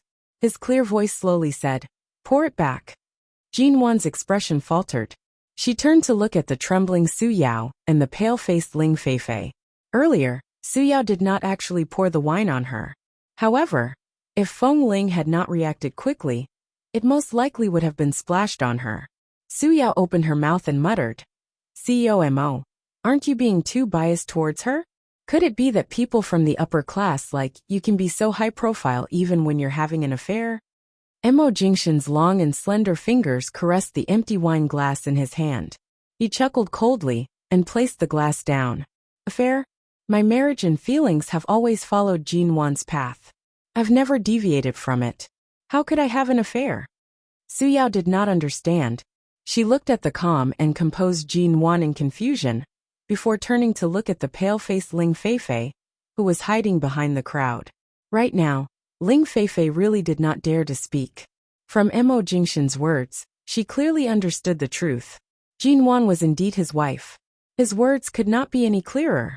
A school leader could not bear to watch any longer. He furrowed his brows and said, "What are you girls thinking about all day? Miss Ji has always been Mo's wife. It's just that she doesn't like being an idle rich wife at home. That's why she started her own business and took time out to learn business management. How on earth did she hinder you? Why are you making a ruckus here?" In just a few seconds, not only did Su Yao's expression change greatly, everyone who had secretly doubted and discussed Jin Wan's gossip also stared in Jin Wan's direction in disbelief. It was not that she had never been in such a crowded situation before. However, most of the people here were students who were not familiar with her. For a moment, Jin Wan was slightly uncomfortable. Mo Jingshan's hand immediately gripped hers. The moment those incredulous gazes saw the way he gripped Jin Wan's hand, they became even more astonished. No wonder Mo Jingshan would suddenly contact and cooperate with T University. It turned out that it was because Jin Wan was here. Based on this, if not for Jin Wan, T University's century-old library would not have been rebuilt so generously. After all, this was not a small sum of money. No company in the country would be willing to fork out such a sum. However, the immeasurably virtuous construction of this historical library could be said to be entirely due to Jin Wan. In an instant, the students who were unaware of the truth did not dare to speak further. Instead, they looked in their direction with envy and admiration. Only people like Ling Feifei and Su Yao felt as though there was a thorn in their backs. They could not wait to disappear from this place. "You're really Mo's wife?" Su Yao was still somewhat confused. Ling Feifei, who had clearly been inciting her to target Jin Wan, was currently hiding far away. There was no way for her to seek confirmation. However, from Ling Feifei's attitude, it was likely that she already knew. That was why she was hiding so far away. "No matter who I am, even if I'm really the manager of an unremarkable small studio, it's not your place to point fingers at me." Jin Wan's red lips moved slightly. Her tone was slow and calm. "Just because I'm not Mo Jingshan's wife, I can allow you to slander me and ruin my reputation? This is all I heard from Ling Feifei and those photos. The photos on the school forum were all of Ling."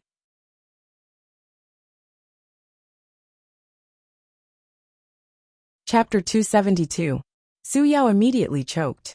She knew that she was in the wrong and did not dare to say or do anything else.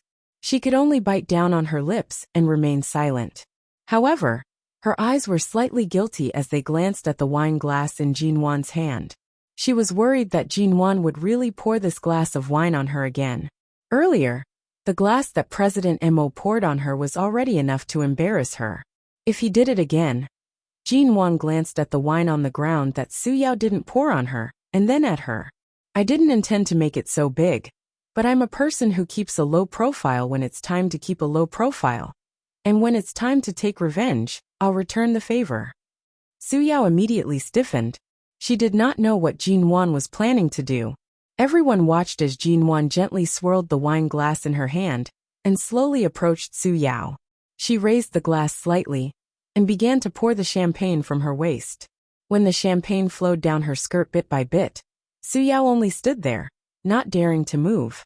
Her lips had turned white from biting down on them, and her eyes did not dare to glare at Jin Wan. Jin Wan glanced at the wine that flowed down her skirt. Her gaze suddenly shifted to Ling Feifei, who was hiding behind the school leader. "It's quite a pity for this wine to flow down like this. Miss Ling, do you want to come over and drink a few drops?" By drinking a few drops, it was clear that she wanted Ling Feifei to come over and drink the wine that flowed down Su Yao's skirt. Just as everyone was wondering why Jin Wan was targeting Ling Feifei, Jin Wan's red lips moved slightly. Her voice was unhurried. "Don't you like to secretly take photos of us, post them on the internet, and then slander us behind our backs? Such a courageous person. Why are you hiding behind the school leader?" Everyone's puzzled gaze immediately became clear. It turned out that the mastermind was Ling Feifei. Ling Feifei shrunk her neck and did not speak. Earlier, when Mo Jingshan was not present, she did not dare to do anything due to Jin Wan's presence. Now that Mo Jingshan was present, she did not dare to make a single sound. She just bit her lip and stood behind the school leaders. When everyone's eyes were on her, she buried her head even deeper. The school leader frowned and asked, "Did you really do such a thing?" Ling Feifei shook her head forcefully, but she did not dare to lie. In the end, she turned pleadingly toward Bai Wei behind Jin Wan, hoping that she would speak up for her on account that they were roommates. However, Bai Wei's disdainful gaze lingered on her face. In the end, she only coldly curled her lips, her gaze seemingly telling her that she deserved it. In an instant, she had mysteriously become the target of public criticism. Ling Feifei's initial goal was to make Jin Wan infamous in the school. She wanted Jin Wan to be too embarrassed to even attend the school anniversary party.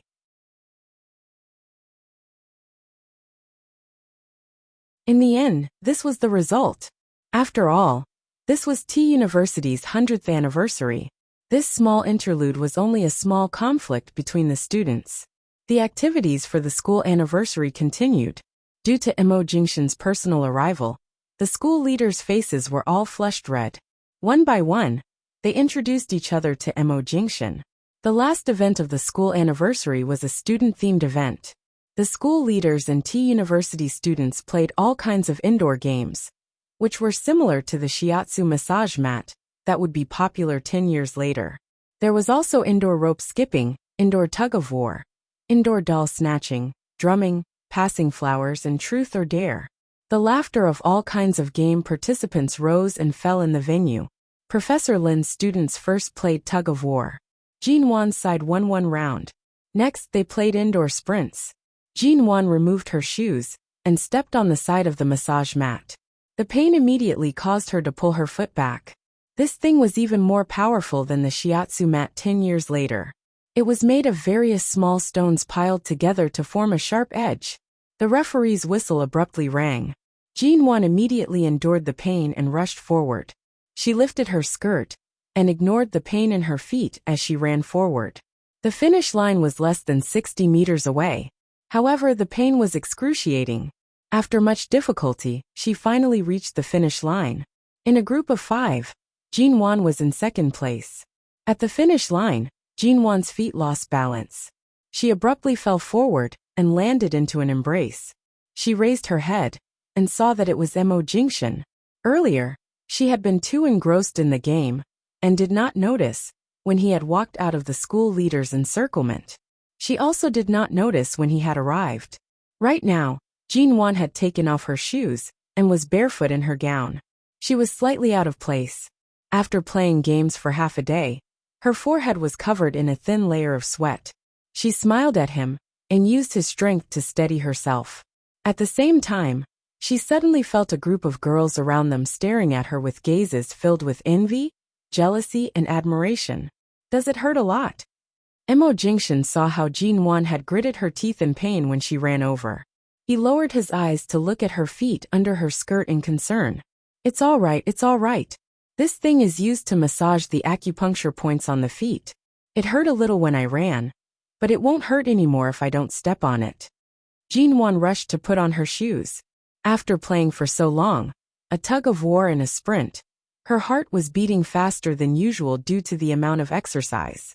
It was unclear if her face was hot from the exercise or from being stared at by so many people. She stood by his side and did not participate in the other games. Anyway, playing these 2 games was enough. If she continued, she most likely would not be able to wear her gown anymore. It was too hot. Then, are you thirsty?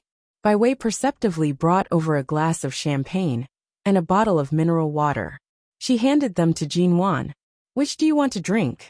Jin Wan had yet to speak when Mo Jingshan took the bottle of water from Bai Wei's hands. He nodded at her in thanks and twisted open the bottle cap, stuffing the water into Jin Wan's hands. You've already drunk 3 or 4 glasses of champagne tonight. You can only drink water from now on. Jin Wan knew that her alcohol tolerance was only 3 or 4 glasses. If she drank any more, She would most likely embarrass herself again. She raised the water and took a sip before releasing a long breath. She raised her hand to fan her face. Although the venue is air-conditioned, there are too many people. It's only been a few steps, but it's already so hot. Mo Jingshan watched as Jinwan's face was slightly red from the heat. His gaze deepened. At this moment, someone in the crowd was planning to take the opportunity to speak to CEO Mo and see if there were any opportunities to work together in the future. However, before he could speak, the surrounding students and school leaders, who were still playing games, had yet to recover from the atmosphere. In the next second, everyone heard a shrill scream. They turned to see the rumored cold and aloof COMO suddenly encircling Jinwan in his arms, bending down to kiss her lips. Jinwan had yet to react when the lights in the venue suddenly shone in their direction. She subconsciously raised her eyes and saw that Mo Jingshan had blocked the blinding lights. The white light before her eyes abruptly disappeared, and the sky turned dark. The sun and moon seemed to have lost their light.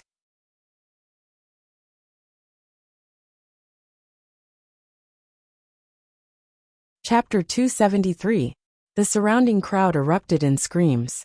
Regardless of whether it was the students or the school's leaders, they were all stirred up.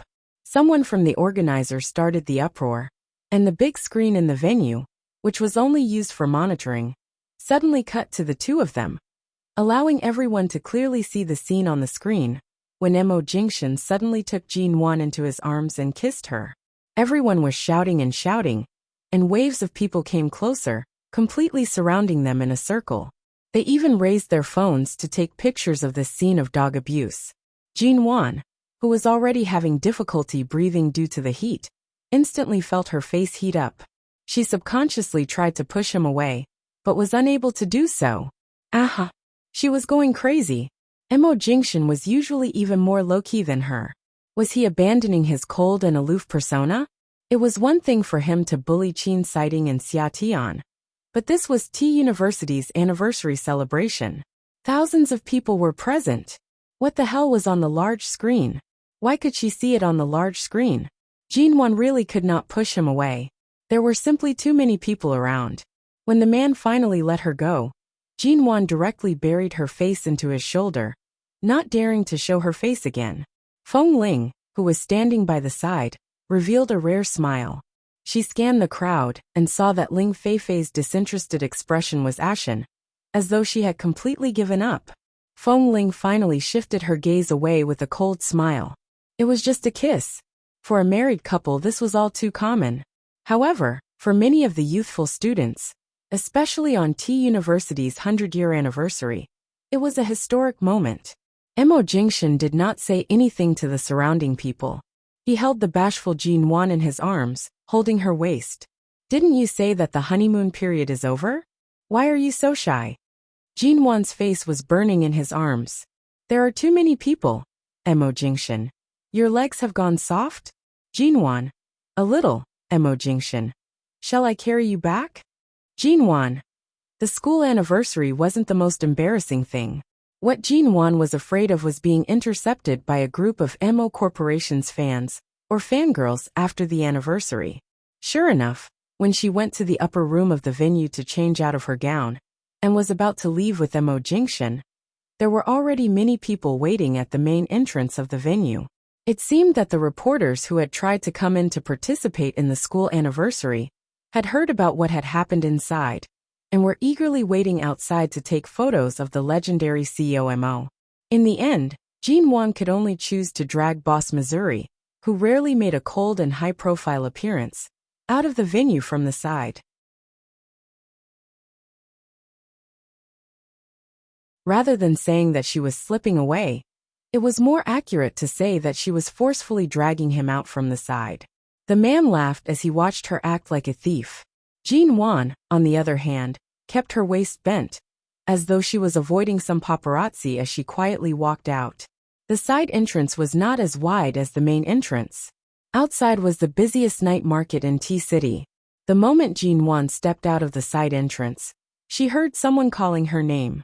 She immediately grabbed Mo Jingshan and ran into the crowd. As she ran, she held onto Mo Jingshan's wrist tightly. After running for several minutes, she suddenly stopped. She placed her hands on her knees, panting heavily as though she could barely catch her breath. She then raised her hand to unbutton a few buttons on her slightly thicker jacket, so that she could breathe more freely. She turned to find that this was already a relatively crowded area of the night market. People came and went, and both sides of the crowd were filled with stalls specially used for the night market. In a place like this, it was likely that they would not be able to squeeze in quickly. Even if they managed to get in, it would be difficult to find them in such a large crowd. Jinwan released a light breath. She turned to see that one of Mo Jingshan's hands was held tightly by her, while the other was casually placed in his pocket. He lowered his eyes to look at her panting heavily after running for several minutes, and looked at her with a hint of a smile on his face. Your sports cells are so undeveloped, yet you're still trying so hard to pull me along. Jinwan took a long time to catch her breath. She straightened her body, and looked back before glancing at him from the corner of her eyes. Isn't that because we played games in the venue earlier? There were too many people, and it was too hot. You're the best. You ran so fast with me, yet you're not even panting. Seeing Jinwan's angry expression and her slightly flushed face from running so quickly, Mo Jingshan spoke in a heavy voice that only she could hear. With your stamina, if you don't train properly, you'll only find it harder and harder to stand in front of me in the future. She instantly understood the hidden meaning behind his words. Jinwan raised her hand to fan the redness on her face while glaring at him. Did you specially come here to save me today? Or did you do it on purpose? Mo Jingshan smiled faintly. Originally, he was only a step away from her.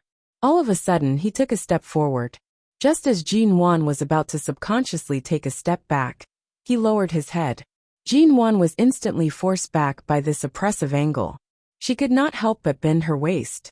At the same time, the man's arm was wrapped around her waist. He pressed her into his embrace, and her entire body was pressed into his embrace. You've gotten a bargain, yet you're still acting innocent. Who was the one who said that if the gown is too beautiful, you'll feel a little lonely attending the school anniversary alone? Ah, did I say that? You said it with your eyes. I specially took a night to fly here.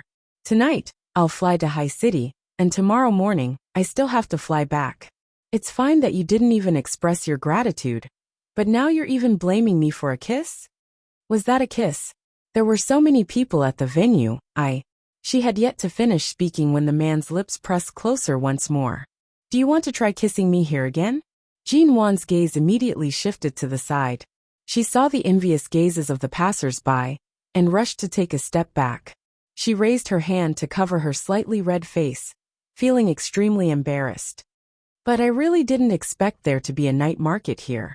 Jinwan turned back to look at the various food and clothing stalls on both sides.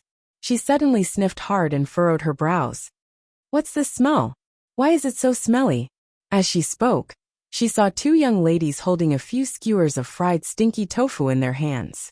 They were eating as they walked. Jinwan's eyes brightened. She directly approached the nearby stall selling stinky tofu. She stared at the various golden pieces that were being fried in the oil pan and asked, "Is this stinky tofu?" The owner of the oil pan handed over a skewer of stinky tofu while smiling and replying, "That's right. Little miss, do you want a skewer of stinky tofu? 2 yuan a skewer, 5 yuan 3 skewers." It did not smell much, but it looked quite delicious. Furthermore, many people really bought it. In her previous life, when Jinwan was still in the Ji family, she rarely came to such places. She had never eaten these street stalls. In the later years, even if she had the opportunity to pass by the various night markets, she did not have the spare money to eat at the roadside stalls.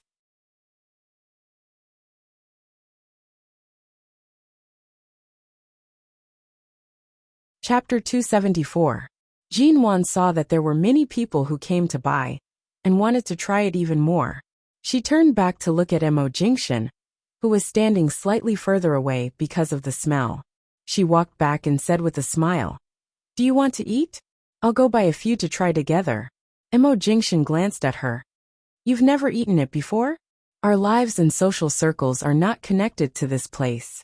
How would we have the chance to come to the night market?" Just like how you don't have the time to stroll around here. How would you have the chance to eat this? But I've often heard people say that the smelly smells delicious. I want to try it. Do you want to eat it? Jinwan turned to buy it as she spoke. In the end, her wrist was heavy. Mo Jingshan decisively pulled her back. It's best if you haven't eaten it. It's not clean.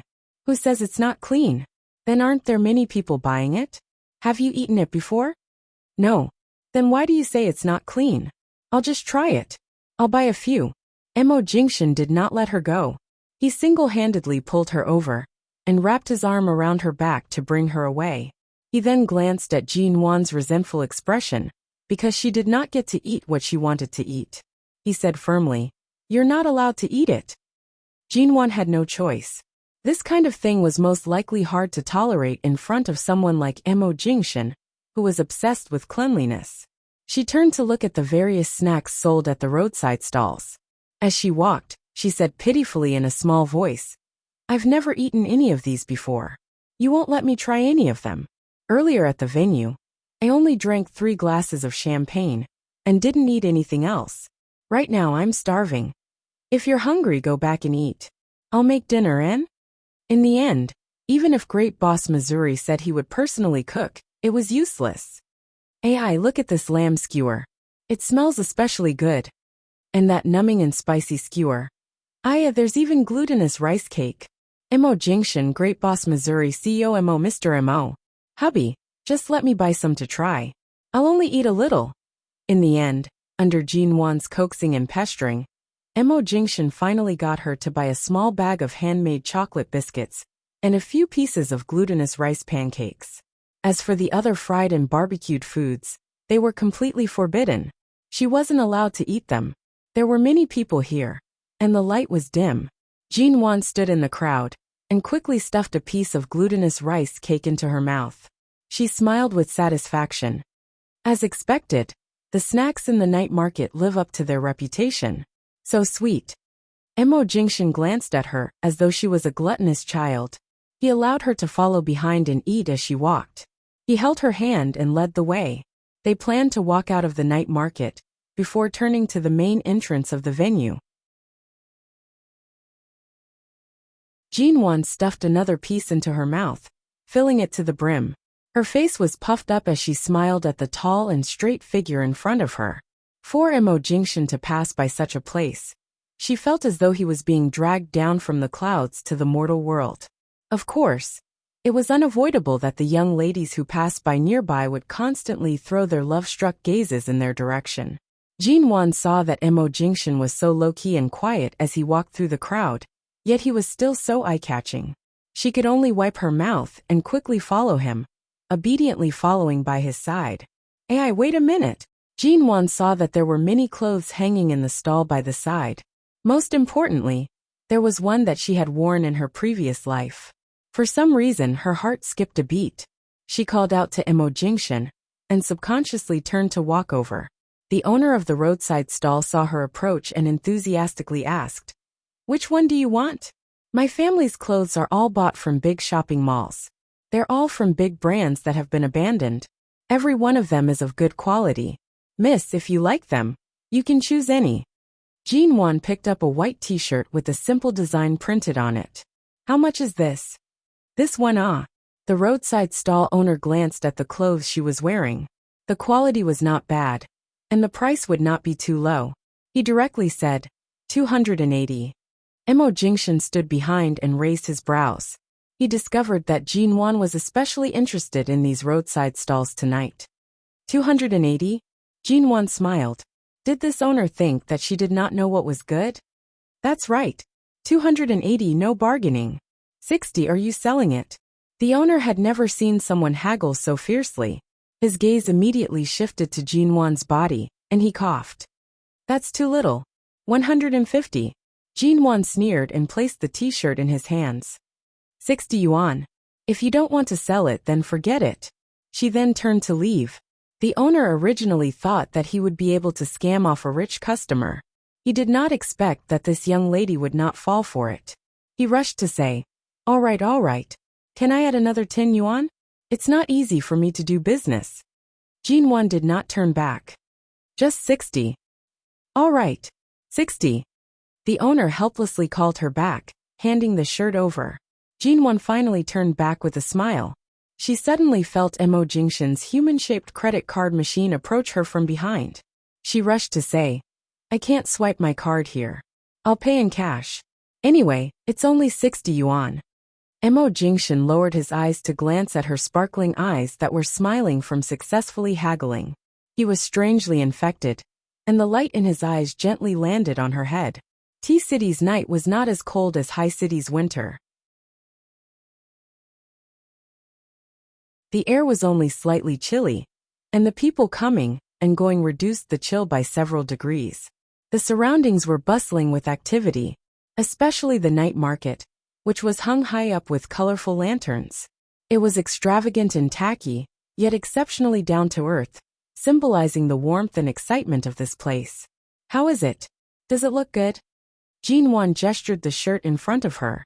Mo Jingshan watched her happy expression, and the corners of his lips curved up.